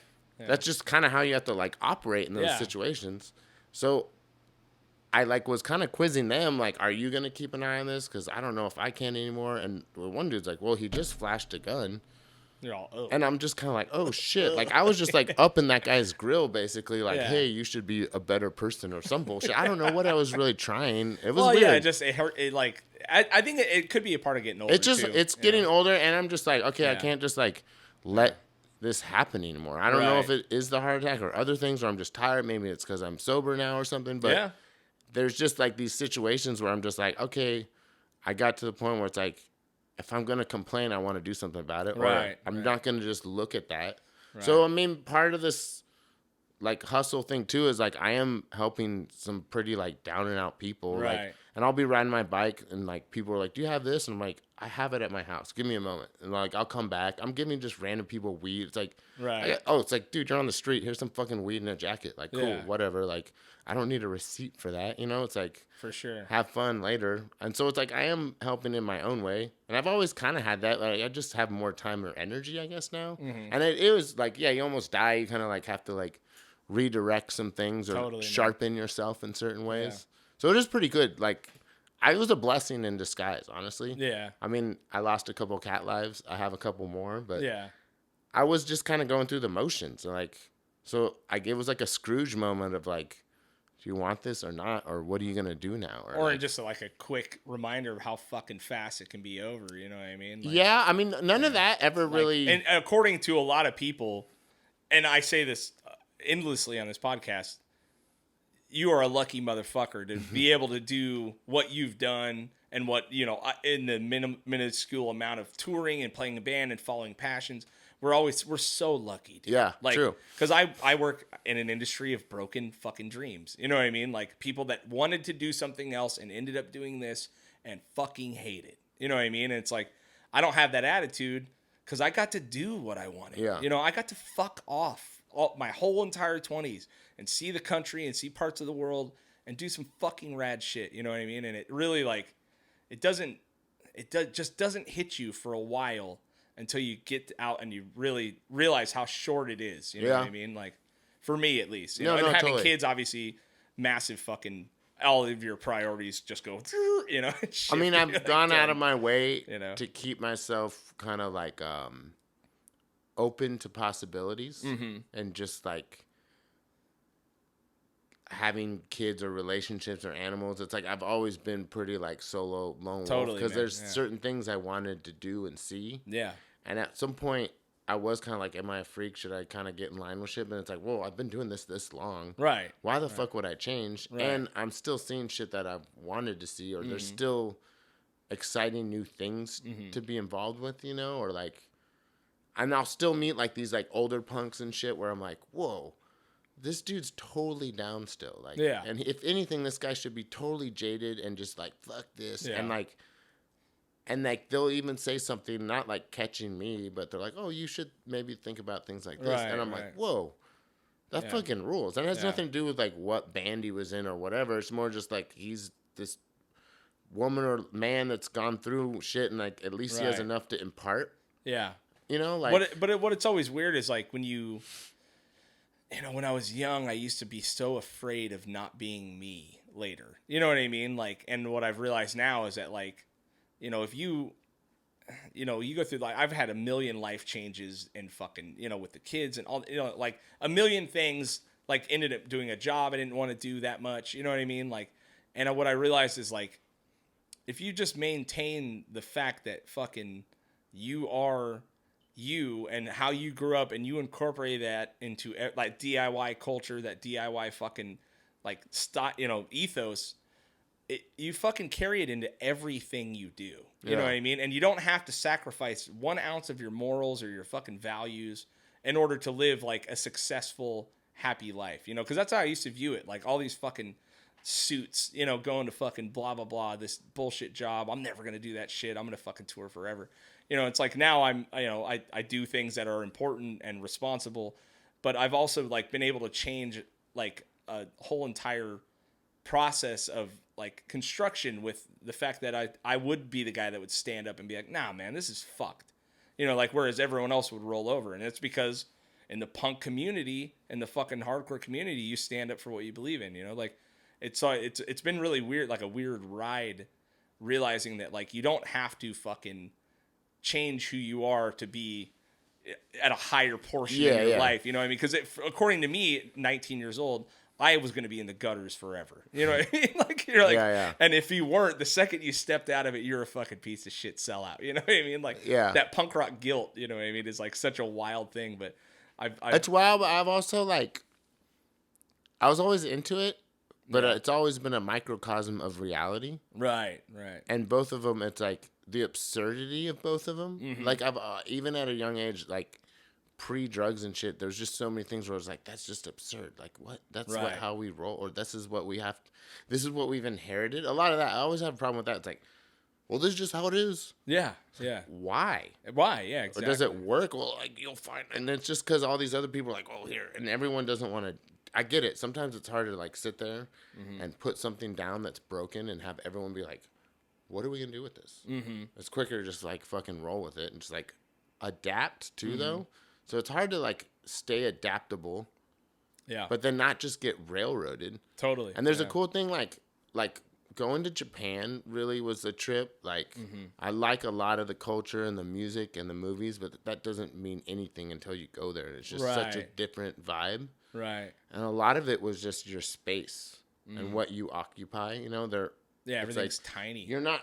It's like, hey, this is your zone. Like, and there is this whole thing where there is a lot of people just kind of falling in line, which is kind of weird. But then it's what the koi and a lot of the Japanese tattoos. It's like the water and the rocks. The whole thing is like you need to go with the flow at times. But then you need to know when to be the rock and not move and go against the flow. But you have for just the thing to work, people need to kind of know their place and when to be in that flow. Right, right. And if you're in Japan, no one's sitting on the escalator. You know, everyone's fucking walking and going. If you sit, like someone's gonna click at you or like, hey, they're not gonna be like, what the fuck? Yeah. But it's like you're totally holding this up. If you don't want to walk, just be on the left. Right. And it's like a weird thing here where there's almost like too much independent, like, this is what I want for me. And then it's like, well, what's the end result? Like, you got what you wanted. You're on the hill by yourself, but now no one's your friend. So, like, what? Fucked everyone on the way like, over. What was the real purpose of that? And, but again, not like that's like this perfect example of over there. It's like trying to meld the East and West or whatever it is. Like, I don't know. A lot of it is just accountability, and people, there's no accountability even within their own selves. Or just, totally. Like now, everything's like everything you can just cancel last minute because like COVID. Oh, you might be sick or whatever. Like everything's flaky. Everyone was kind of flaky already before. Right. But it's like this next level of flakiness where it's just like, fuck. I get it, and I'm guilty of it too because at this point, I'm trying to just make as much shit happen as possible. Right. And maybe I'm trying to make too many people happy. Right. And there's people around me that I totally forget to like give them their time, you know? It's like, fuck, I totally owe this person this time now. Cause it's back to that time thing. You can't pay it back, but like, you can kind of like show people again, like, oh, this person does care about me, or like, they have my ear at time, or vice versa. And it's cool because you can have friends that you don't talk to in like 10 years. Right. And it's like, shit, we're still on the same level. And people change too. And like, I think that's fucking good sometimes. I like having friends I don't necessarily like get along with or like, because it's like, dude, if everything's all perfect and you're never questioned or just, it's just weird. You don't really like learn. Yeah. And like, there's some people that maybe I don't want around all the time, but it's like, it's fun to just be around some other shit and just see how they roll. It's like, oh, that's what you're into? Crazy. It's all perspective, you know what I mean? It's all perspective, and it's just like wow, that's an interesting like way to wake up in the morning. It's not how I never would have. That's not how I would do it, but like, I mean, it just you're making it work, I guess. Yeah, it just opens part of your perspective to it. Like, it's cool stuff, man. Fuck, let's get out of here, huh? All right. You got any shit you want to throw out? Where can people find you? All that shit. If you want to do some shameless self-promotion, please do. I'll throw it all in links anyway. So my Instagram's DenimYeti83. I put shit up on there sometimes. If you're in Oakland, come by the Yeti Cave. If you see Astral Butchers playing, come to our van. We will do your drugs. I don't do drugs anymore, but someone will do your drugs. I mean, it's not easy to find people in this world. It is, You just got to like put it out there. Yeah, man. Talking in person to person is always a lot better. It is, man. Well, I appreciate you coming on, man. Fuck it was yeah. awesome Thank you, to catch Craig. up with It you. was brother. cool. And Seriously. like, I like this whole, your setup's cool. Not bad, huh? Great family, great house. The whole That was deal. cool. And like, I've been wanting to do something like this, Mm-hmm. and you're actually the first person that's hit me up. So I was like, Yeah. cool. I want to get it out there and see if I can even do something like this. or, Hell like- yeah, dude. It's easy. If Yeah. you have any Well, questions. Yeah. someone else wanted. They'll be nameless. Okay. And I heard how much they were getting for some of these things, like the figures. Oh yeah. And I was just like, hey, I'm down to do it. Clearly, I'm not going to get that. Yeah. But I want to be compensated. Yeah. Like, if you're really making, like, not you, if this person was Yeah. really making those numbers. Oh. And, okay, like, yeah, as yeah. soon as I mentioned that, it was like, it disappeared. It's so weird because And then yeah. I was referenced indirectly, and they kind of fabricated this whole story. Whoa, and I was okay. like, that's not how that happened, because, like, this person in question Yeah. was way younger, and like what they were talking, it kind of like collided all these stories. I get it from like a telling a story on the air thing, but it's like, I thought that was a little weird. It's like, you're totally gonna, like, we took you to those spots. Yeah, Like, yeah. we didn't even get into the said parties that he's talking about. Right, So I'm right. like, how did Hey, what the fuck, man? you're Yeah. 14? Okay, I don't know. It's just weird. Like, I feel you, man. It is one of the weirdest things about podcasts is they make millions and millions of dollars and not one guest ever gets paid to show up. It's all exposure. So it's like Yeah. it's like, everyone bitches about Spotify and iTunes and not paying bands. It's the same fucking thing. It's the same thing. The Spotify and thing's I'm weird. for the record, I'm banking $0. Yeah, yeah, You know I'm what I mean? not. Like, but it's a trip. You see people go on Joe dude, I would Rogan even or take, whatever. like, if there was free Red Bull, be like, Right. yeah, all Well, right. I got some parting gifts for you. That's the best I'm gonna do. Some shit. Come on, LaCroix, hook it up. Some shit you can add to your Sultan of Swap fucking Oh, there you go. resume. But Do you anyway. not smoke on here? Huh? You not smoke in your garage? I don't or- smoke. Period. Anymore. Oh. Yeah. I'm not a stoner. You're doing anymore. the pouches, though. Yeah, I'm on the nicotine. You gotta get the snooze, dude. I don't know, dude. I grew up around that shit, dude. No, it's Swedish. Oh, the real. You're talking about bandits and shit. Yeah, yeah. Snooze is like, there's a whole nother process. Oh, so this is okay. what's weird is it's supposed to be in a refrigerator, Oh, really? and they use salt. Oh, okay. The Swedes spent millions of dollars in research to try to find the healthiest way for humans to ingest tobacco. Really? Millions. Yeah. These are just nicotine. Though. No, so this Yeah. is nicotine too, but snooze is like tea pouches almost more. Whoa. Okay. And it's salt extracted tobacco. okay. And then it's in a fridge. It's Dude, like I'm gonna try it. kept. We can't really get it here. Like can't get it at all? You can get really shitty ones. There's one called General. Okay. I'm like, this is like totally like a snooze advertisement. But in Sweden, it's everywhere. They're sponsored the podcast. So it's Yeah, okay. please. It's crazy. In Sweden, you'll have like these old Cruster dudes, and they got one in each, because you put it up here too. Yeah. Because bandits are low. Yeah. The whole thing with snooze is it drips down. Yeah. And you don't have to spit it. You can swallow it. Yeah. So it's a whole nother I'm ingestible. gonna look into it, dude. It's funny because I've never been into cigs. I never smoked. I just got, dude. I You got didn't smoke hooked up. before? Never in my Oh life. shit, but just weed. But then I smoked a lot of weed, yeah, but I yeah. never smoked Are you not cigarettes. smoking weed now? No. Oh, No. were you not supposed to talk about that? No, 'Cause I stopped smoking Yeah, weed no, that's fucking cool. 7-8 years ago. Oh, dude. shit. It's just too fucking strong, bro. Yeah. Like it Dirt- fucks dirt me up, weed, like, bro. I was like a 8 blunts a day guy. You know what I mean? Like, Oh, I was that a happens fucking with people where it's stoner, almost dude. like their synapses blow from almost too much. Yeah. So it started making me really paranoid, and I grew Huh. it for a long time. I grew a lot of weed for a long time. Yeah. And it fucking just totally took the fun out of it for Yeah. me, dude. Yeah. I thankfully never had to grow. Yeah. I would have. I always wanted to. Yeah. I just was busy. and, It's a like, we lot were of always fucking touring work, and shit. dude. It's and a lot of I have work. so many friends that do it, so it's Yeah. cool to like get home from a tour and have Yeah. like. I mean, I like. Weed's fucking weird, man. It's like is so weird. up in the air and weird. It's just too fucking strong. You Yeah. know, I take like at the max, I'll take a 5 mil fucking like chocolate covered espresso bean, and I'm like, whoa. Like I'm such a lightweight now, dude. Like a 20 mil That's edible cool. will You got fuck my life up. You got so much other shit. I got going shit. on. You know, I can't. Yeah. Fucking, although, and I have a You gotta commercial just get some, driver's like- license. I got all Oh, kinds of yeah. shit too that like. You testing on. Yeah, and shit. so I just don't, dude. You gotta I get don't some just anymore. like dirt weed with like no. Just That's for what the I need, smoke. like Yeah, some yeah. shitty weed, dude. But That's you harder can't and even harder to find get, it. yeah. You can't even find it, dude. It's like everything's 27% and above, you know. And it's like, oh, this one will make you feel like that. I'm like, dude, can I just like... Dude, we had this shit for a while. Yeah. I'm trying to think of how to edit this. Oh, we don't need... I can edit whatever I want. Oh, okay. So There's it's no more rules just story. here. Yeah. Yeah, go ahead. Or just, all right. So it's this like 2 dudes that grew up in Oakland that went to Nam and came back and brought seeds. Okay. And grew it. It was $500 a pound. It was badass. And it was just perfect dad weed. Yeah. Just good nugs. It was crystally, but it wasn't fucking crazy. But it was good fucking weed, and it was $500 a pound. That's good. That's and this good was price. like 15 years ago, where it was just like that shit was not happening. Right. But it was this weird.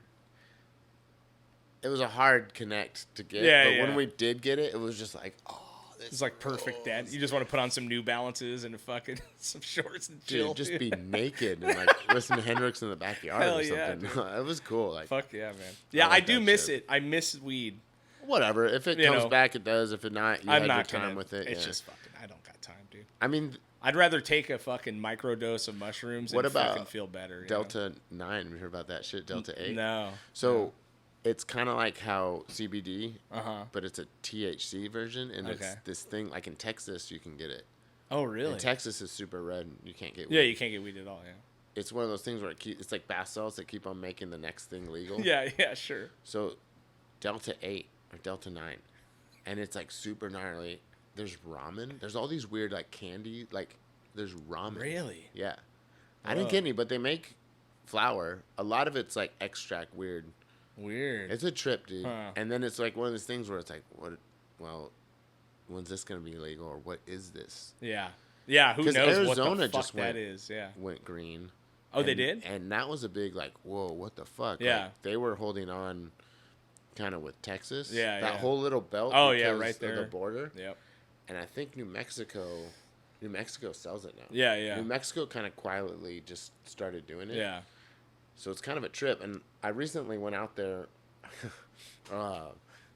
These neighbors of mine were like, "Hey, can we borrow a van?" It's like it doesn't really work like that. You don't borrow a van. Yeah, like, what are you They're gonna, cool. What are you going to put 500 miles on it for me? Like, What the dude, fuck? fucking 3,000. There's 3 vans that were a part of my house. I think they thought I was like the van lord. Yeah, I was yeah. like, no, these other guys. You're the have van vans. czar. Yeah, I'm like, you can have van. So I'm like, no. But then I was like, wait a second, like, because they're like, can we rent one for $2,000? I was like, I could buy a van and send them with, and maybe if it come back, I still have a van, and they could. Only, and I was like, maybe I'll buy one from Crispy. I'm like, trying to put all these numbers in my head, and then I was like, wait a second, I ain't doing jack shit. Like, I can drive this van out there. Right, right. And I knew they were getting married and moving. It's just like that's a lot of stressful shit in like a week.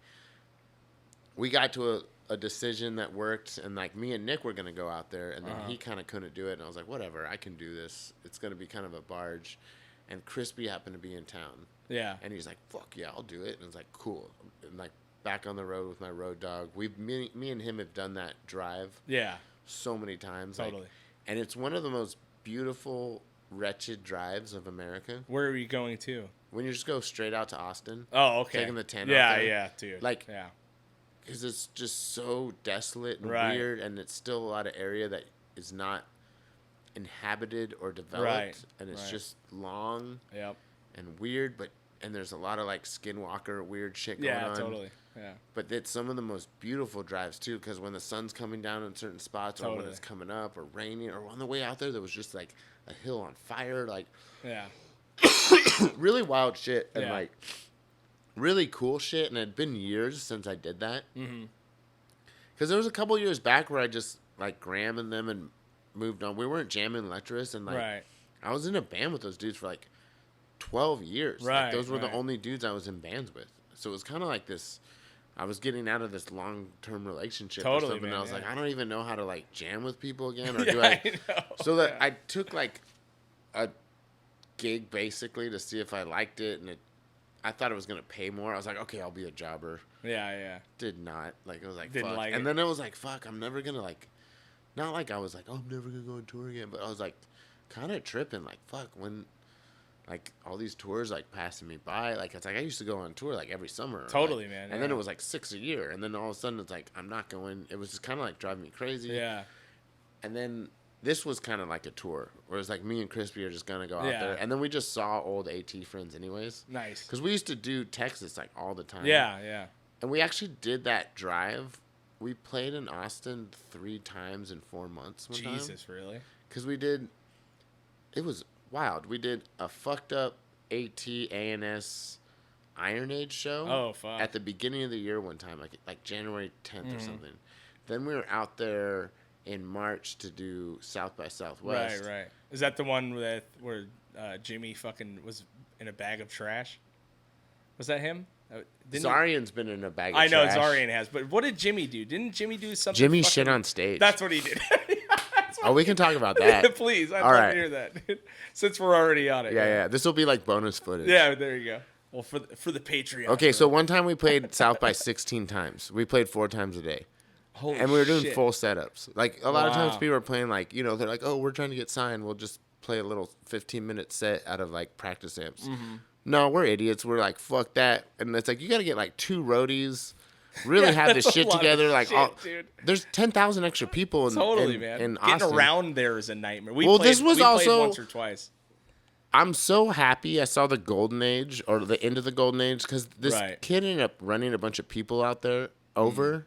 And I think it was like, we went there in 6, 7, 9, and 12. Right. And I think in like 8 or something, this gnarly thing happened. Yeah. And they mowed a bunch of people down, right? Yeah, and they really tightened up a bunch of shit because it was more of this kind of like industry bro party. Right. And there wasn't a lot. There was obviously a lot of people. I mean, it's been going on since the mid 80s. Totally, but man. Yeah. Like the early 2000s were kind of like this amazing time because it wasn't super social media. Yeah. You got to see a lot of your friends, and it was all like roadies and bands and like just movers and shakers just partying together. Totally, man. And you would see, you just walk down the street, it's like, oh, there's Janine Garofalo, like weird. Or like it was a weird, or like, oh, fucking Rocky Erickson's playing this like ice cream store. Dude. Like weird little things would happen. Yeah. We got to party with Black Oak, Arkansas out there. No way, really? That's Yeah, cool. like crazy shit. Yeah. So like wild, weird shit would happen. So like, well, all right. So yeah, AT's playing. We get offered by Vice, like, you want to play this show? And it's like, all right. It's like an after party. So it started at 3. But it's back when Vice was still pretty cool. It was Vice was pretty cool. This was way pre Proud Boys, all that bullshit, whatever. Yeah. So it was definitely rad. And it was like, dude. And then we also had gotten like an award, or it was like the band that will party the hardest. It's like they already said it's going to be Annihilation Time. I was like, well, that's like a lot of weird cred to live up to. But we already had a lot of you friends guys there. really did it. You were there, dude. But we also had we had gone there like on a Christmas years ago. Mm-hmm. And that was like a big thing to take dudes on tour during a Christmas break. Like, can you get 8 people to agree to not be home on Christmas? Right, like, it's like a gnarly, it is. It's a that big was ask. Another step to this nomad world to like, hey, we're all doing this now. Mm-hmm. So like, we had kind of like endeared ourselves to a lot of these Texas people because like, what are you guys doing out here on Christmas? Like, dude, we love this shit. And it's like, you fucking idiots. Yeah, come here. There's no one at your show. No one lives in Austin. Everyone's right. So it was like through that and just other friends, and it's just a cool fucking spot. So we just like built this pretty crazy, weird community and had all kinds of friends, and it was fucking rad. And then there's just so many people from out of town, but it was just building up to something pretty cool. Mm-hmm. So this South by happens, and then it's like we're playing this Vice party. It starts at 3. It's sponsored by Dos Equis and Hornitos. Oh, shit. And the whole thing is after 2, you can't sell booze, but you can give it away. Right. So it's like free booze at 3. Jesus. And it wasn't on 6th Street down where all the bullshit is. And on South, it was like up a little. It was like in a really nice reggae club. It was in a really nice spot. It was like, held like 500 people, dude. It was crazy. Damn. And like, we didn't do it. It was like, okay, guest list RSVP only. Right. And by the time we're like, play all these shows during, we played 3 other shows. What are you guys doing tonight? Oh, we're playing this Vice party. Or people heard about it. Like, you're playing the Vice party. Yeah. So like, we are going to the show now because they backlined it. So it's like, just show up. Yeah. And we're like wandering South by and just like, kind of just dragging. People are just following you. We showed up with like You're like 20. the new Manson family. Yeah, it's like we had like 10 friends in tow that turned into like 20 or 30. And it's just like by then too, people are like texting. So all these, and then Vice is like, dude, like, you guys can have, like, maybe 5. We're like, no, fucking, we got to, like, let all these people. And they're like, fine, motherfuckers. Like, so we get all in there and, like. Biggest mistake ever. We're setting up, and it's kind of just, like, a whatever show. Like, right. You know, like, we're just like, this is whatever. But there is, like, a lot of just, like, nice dressed up people. It's like Vice people, and then somehow AT's playing. Right. And we're, like, getting ready, and we're, like, going, and, like, Jimmy did this thing where he was, like, gonna be Duce. Okay. And he had put this thing in his belly, and he had, like, a hood, and he was wearing the mask. And right. he was talking all crazy. Like, hey. Like, he was, God, I love like, that one of his man lines so was, much, like, dude. he's like, you know, we fired that little faggot, Jimmy, and we're not going to sing about politics or the things going on today. We're going to sing about ass, tits, and pussy. And, like, he was just doing the Duce, like, really living good. the character. Yeah, and then, like he's just doing his thing, but he's getting, like, hot. It's hot up there. He's, like, slowly this costume's coming off. Yeah. And he's just kind of like, this is fucking dumb. Yeah. And he was already over it. But at one point, he does this thing where he, like, moves the stage lights, and he turns them around.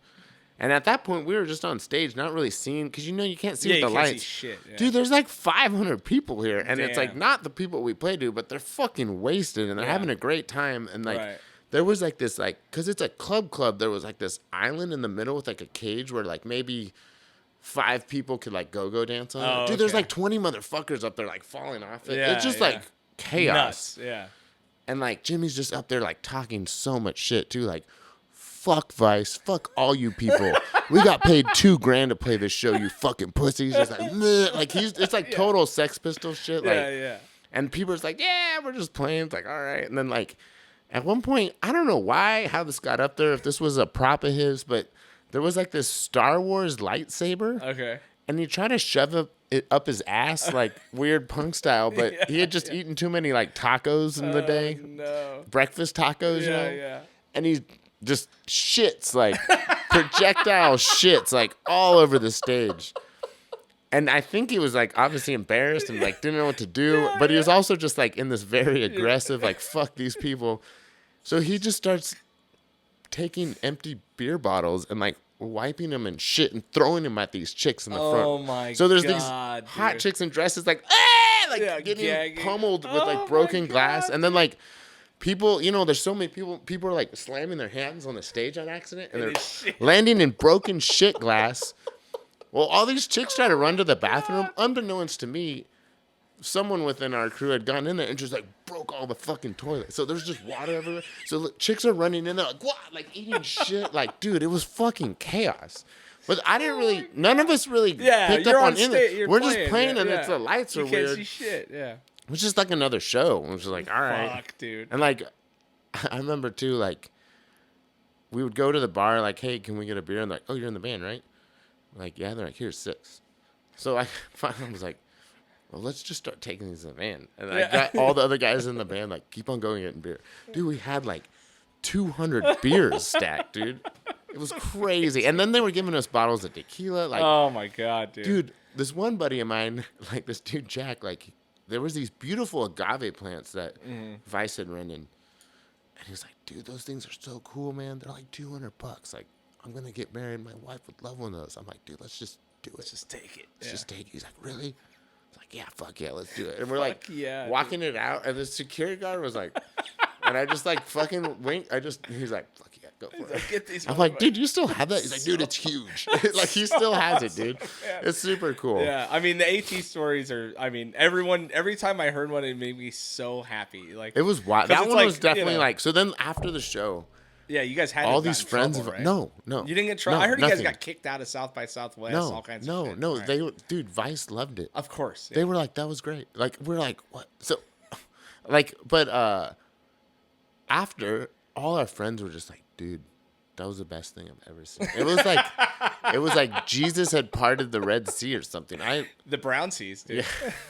Part of the and I was just confused. Like, I don't know. It was just like a show. And then later, all these people are like, and then he did this, and then he did this. And then, like, these stories just are coming out. And it was just like, God, dude. How did we not get arrested for that? What a savage. You know? Because then. No, 100%. So this is what gets crazy. We had already decided. Oh, no. We played that. We're still a band. So then the last tour we did was Europe. in 2009. Okay. This is March of 2009. Right. But we broke up. And we were like, dude, we have to do this tour. The tickets are bought. Like, Yeah. so we did a tour, and that's always weird when you have to do a band that you're not You're into. not like doing anymore. Yeah, and it's a lot to get up there every night and be in the trenches with your brothers and then just deal with it. And then it's like, oh, it's not happening, or it's not. You know, it's like it just deflates the whole thing. Yeah, totally, dude. Yeah, because you're not a team anymore. Yeah, we're not a team. It's just like you're at work, and it's just like fuck. And it's like a hard job, you know. You have to party a lot. Yeah, totally, man. So yeah, like we're in Europe. And I think that vibe started to kind of take over, just like, like whatever. Yeah. It's done, you know? So we're just going through the motions, and we got put on this thing where it was like the Black Lips and Misfits and Graveyard Holy and shit, like all these crazy bands and us. And we played this thing, Rockboat, in Sweden, and it went from Stockholm to Helsinki and back. Okay. Yeah. Super fucking cool. It's like, it holds like 3,000 people. Right. There's like jacuzzis. Dude, it's like Valhalla and heaven on earth. It was like so wild, dude. Yeah, but they also don't think about shit, dude. They have the back line where there's 2 guitars on one side. Oh, yeah. And there's one bass on the other side. And we didn't have time to move it, so we get up there and Grande is just like wasted in his own world. Right. And Graham and Wes are on one. It's just sounded like shit. We Yeah. sounded like shit, dude. It sucked. Yeah. And we were just going through the mode, drunk as fuck. It was just like, fuck this. Yeah. Jimmy starts like redirecting lights and like Grande's kicking shit in. They cut us off. Did they really? Yeah. Wow, We got cut damn. off.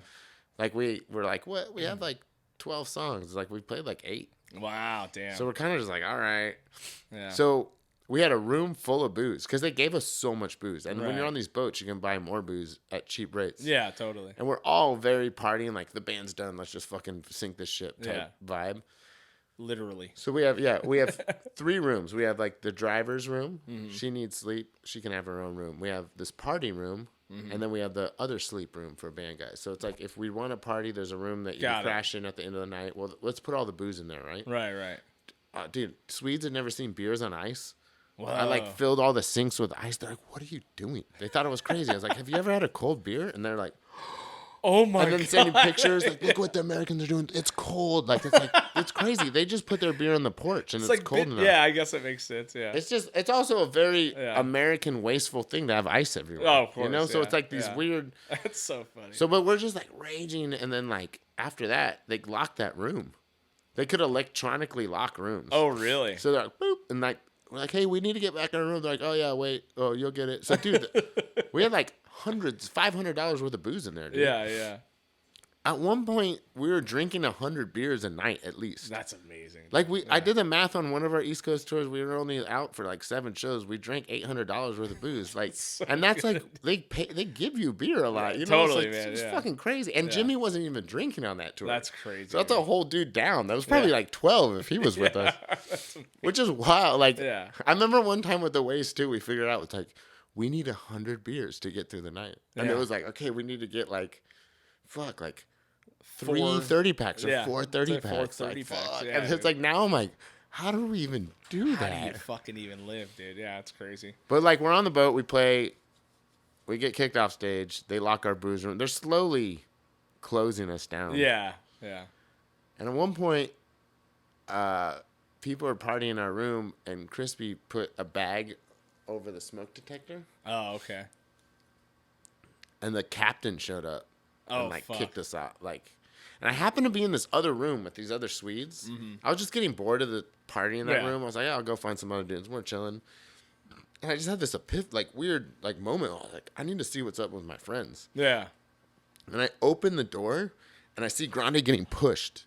And like, dude, I'm like 2 or 3 hallways down from the room we should be in. And I'm like, what's going on? Yeah. And Grande's like, you fucking idiot, we're getting kicked off the boat right now. And I'm like, what? And then someone just pushes me. And I'm like, whoa. And now I'm just in this crew, and it's like 5 a.m. Yeah. And I see our drivers, and they're very like, these 2 ladies. Yeah. Just like almost crying. They're just like shaking out of sleep. And I see like Wes and Grande and Jimmy. There's no Graham. There's no Bomba. There's no Crispy. Damn. Missing Roadies, missing Graham. Right. Okay, and they're like, you're getting kicked off the boat. And we're like, what what the fuck? We're in fucking Finland? Yeah. Like, this is fucked. They just boot your ass Yeah. off in Finland. Huh? All our gear's there, late. Wow. And now Anna, our driver's like, we have 10 minutes to get on this ferry or we're fucked. Wow. And it's full, and we're like haggard. The speed's worn off. You know, we're just like, we need to get on. I'm holding like guitar heads, and I'm just pushing old ladies and little kids over. Like, get the fuck out of the way, dude. I fucked up a bunch of kids, dude. Like, old ladies too. Like, get the fuck out of the way. Dude, we had to get on this. Because if we didn't get on this ferry, we missed like the next 3 shows. It would have been fucked. Yeah, yeah. And like, dude, we get there, and who's in line? Graham, just wasted. We're like, no way, Graham. Like, shit. Like, where were you? He's like, dude, I was in the brig. I was in jail. He was in like boat jail. He got thrown in boat jail. Holy shit. So we're like, okay, well, at least we have Graham. Like, where the fuck is Crispy? Where the fuck is Bomba? It's like, who the fuck knows? Like, they're on the boat. Like, what the fuck? So then, like, the rock boat's fast. Like, it gets to Stockholm to Helsinki in like 4 hours, and then comes back. Like, the whole thing's only like 8 hours or something. Right, right. Well, there's like an old guy like jazz boat, and it takes like 10 hours. Yeah. Or it's like real slow, and the only room we could get was by the engine. It was like super smoky, and it like rumbled. It was just like so shitty. And then it's full of all the people that got kicked off the boat. Okay. And they're all found duty-free alcohol, so they're wasted Swedes that, like, missed the show and have been in a brig and then thrown on an old man boat. They're fucking pissed, dude. Yeah, yeah. And we're the same way. We're like, fuck, we got pissed. We got thrown off this shit. Like, fuck. Like, yeah. Everyone's just drinking. Like, yeah. So in, like, the course of this thing, we see all these dudes hanging out. They all have gear shirt on, like Ampeg and, like symbol shirts. And it's like, well, they're not a band because you don't wear gear. No one wears an Ampeg shirt. Yeah, and we're just like, who are these guys? But they're all playing cards, and they all have all kinds of booze, too. Like, they all have, like, bottles. And they're, like, looking at us, and we're looking at them. They're all, like, Americans or English. Like, yeah. It's kind of like a leery, like, who the fuck? Like, weird. So we're, like, about to load out. Like, the ferry's landing, and this dude comes up, and he's just like, what's up with you guys? Like, are you a band? What's going on? We're like, yeah, we're a band. Like, we're like, well, where's all your gear? Where's all your crew? It's like, this is it. Like, because we had 2 lady drivers, and they're like looking at these ladies, like, those are your roadies. Like, and then we had all the amps were just in a little, because it was like backline. Yeah, yeah. And they're like, oh, right on. And this one dude's like, yeah, like I'm a guitar tech, and we're just kind of talking. And Graham had a James Gang pin. And he's like, well, who do you work for? He's like, well, I work for the Eagles. And we're like, whoa. You work for the Eagles? He's like, yeah, this is all the Eagles road crew. Wow. And then he's like, I'm Joe Walsh's guitar tech. And Graham's like, dude, Graham, Joe Walsh. And he's like, check it out. Yeah. Well, he's like, he had a James Gang pin. And the dude's like, no way. Like, he's like, yeah, I live in Cleveland. And Jimmy's like, what? You live in Cleveland? Like, I'm from Cleveland. And then the dude was from the suburb that Jimmy's from. No Parma. way, really? And he has like a funny Parma tattooed on his stomach. And the guy's like, yeah, I'm from Parma. And like, Jimmy's like, I'm from fucking Parma. And like, shows him his tattoo. And this dude's just like, what the fuck? He's just like tripping on us. Yeah. And then all these other like roadies start coming over, like, what? You guys are like, what? This is your band? They're like, dude, we're like, there's 30 of us in our road crew. Yeah. The Eagles were playing 3 shows a week. And then they'd fly home to the East Coast. Yeah. And then they had an A-B crew, and it was a 6-month tour. Sure, yeah. It was fucking gnarly. Crazy, and all those dudes, if they were not Eagles, they're working for the Stones. Oh, wow. And they all live in, like, Florida. Right, and Eastern Seaboard, like, weird shit. They're just constantly on tour, you know? Yeah, that's crazy, man. And you met him on a fucking boat after you got kicked off of the other boat. That's amazing, man. On the way to play with Extreme Noise Terror. Oh, shit. So then we have to get to that show. But we added a daytime Germany show, and Chris Angel was there. This all sounds crazy. He's told, dude. Insane, But we weren't even into that. Like, we're like, who's Chris Angel? Like, none of us had seen that show. Yeah. And he was walking around, and he just had these like hot chicks, and he was just like a total asshole. And like, of course, yeah. People would come up like, oh, Chris Angel, and he's like, mind freak, yeah. Like, whatever. And he just, but he had his chick, and we were just like, who the fuck is that dude? And we played, and then we went, and then we played with Extreme Noise Terror, like. And it was just like, this is a crazy fucking tour. Like, we just got kicked off this boat. Yeah. Then we saw Chris Angel. Now we're playing with Extreme Noise Terror. And then, you're broke up. And we're just like, and we're just not even a band anymore. Dude, that's like, so wild, man. It was really wild. So that was a weird, shit, like, man. And Europe just broke us. Like, the first couple of tours were so cool, and it brought us together. and it made us money and it was rad. Yeah. And then the like last two they were like cool, but then like the one I was on was just a total nightmare. Like we didn't get this merch. We lost England. We got denied England. Yeah. Like we had roadies die back here. Not fuck, man. Or just like our buddy Craig, he had cancer. You know, we all knew it was gonna happen, but it was like you're on the road and it happens. And then the records didn't come in time. And then the day they came is the day he died. And there's all these pictures of him in there. It was just like really like heavy, wild shit. You know, like. And we ended up playing with this band's Shiza Manali, our buddy from Sam. He's from the Bay, but like we had heard about him. That's the best name I've ever heard. Yeah, by the way. but then we played, and he's been living in Germany for years. But he's an East Bay guy, and he's like, oh, there's like he loves RKL. We're just like talking about RKL, but he's just like, what's up with your boys, dude? Like they're kind of weird. They're all drunk and crying, and I'm like, dude, our real good bro died. Like, they're pretty pissed. Like, and he's like, oh shit, man, I get it now. And it was cool because he's like, I've had a lot of bros die, and then we like really came together in a weird way. But at first he's like, what's up with your boys? Because like, dude, like they're like punks, dude. Crying and drinking and punching each other. And dude, they destroyed the back line. They got up on stage and like threw all the fucking drums. Fuck, like, dude. Hey, everyone handles like grieving differently, right? And it was also like a real stressful tour. Like, I mean, we probably lost $10,000 in like 2 days. That's crazy. Of just this weird, and then like owed money. It was really gnarly. Like, well, it's fucking cool that you guys have been able to really get it back together and really get to enjoy some fun shit. Totally. After that, you know and it's beyond anyone involved. Yeah. It's this thing that's way more. It's like Voltron. Yeah. Like the path of the pieces together, and like it means so much. I'm not to say more to other people, but it means a lot to so many people. Right. We see these people on the road, and they're our friends and our fans, and Yeah. it's like it means so much to people. Yeah. Where it's like, dude, this is this thing that's beyond us. Totally. It goes back to time. I mean, time and memory and place. And it's just this weird thing that we're all involved in, and it's cool. It's a weird family, but I don't know. We were talking about having like double drums. But that wouldn't work. I'd rather just watch Tony play, you know. Totally, but then I'm like, that would be kind of cool. Sick, dude. Just like, what the fuck would you we and do? Tony? We've jammed together. I've jammed with like you guys are gonna be called the Smelvins, dude.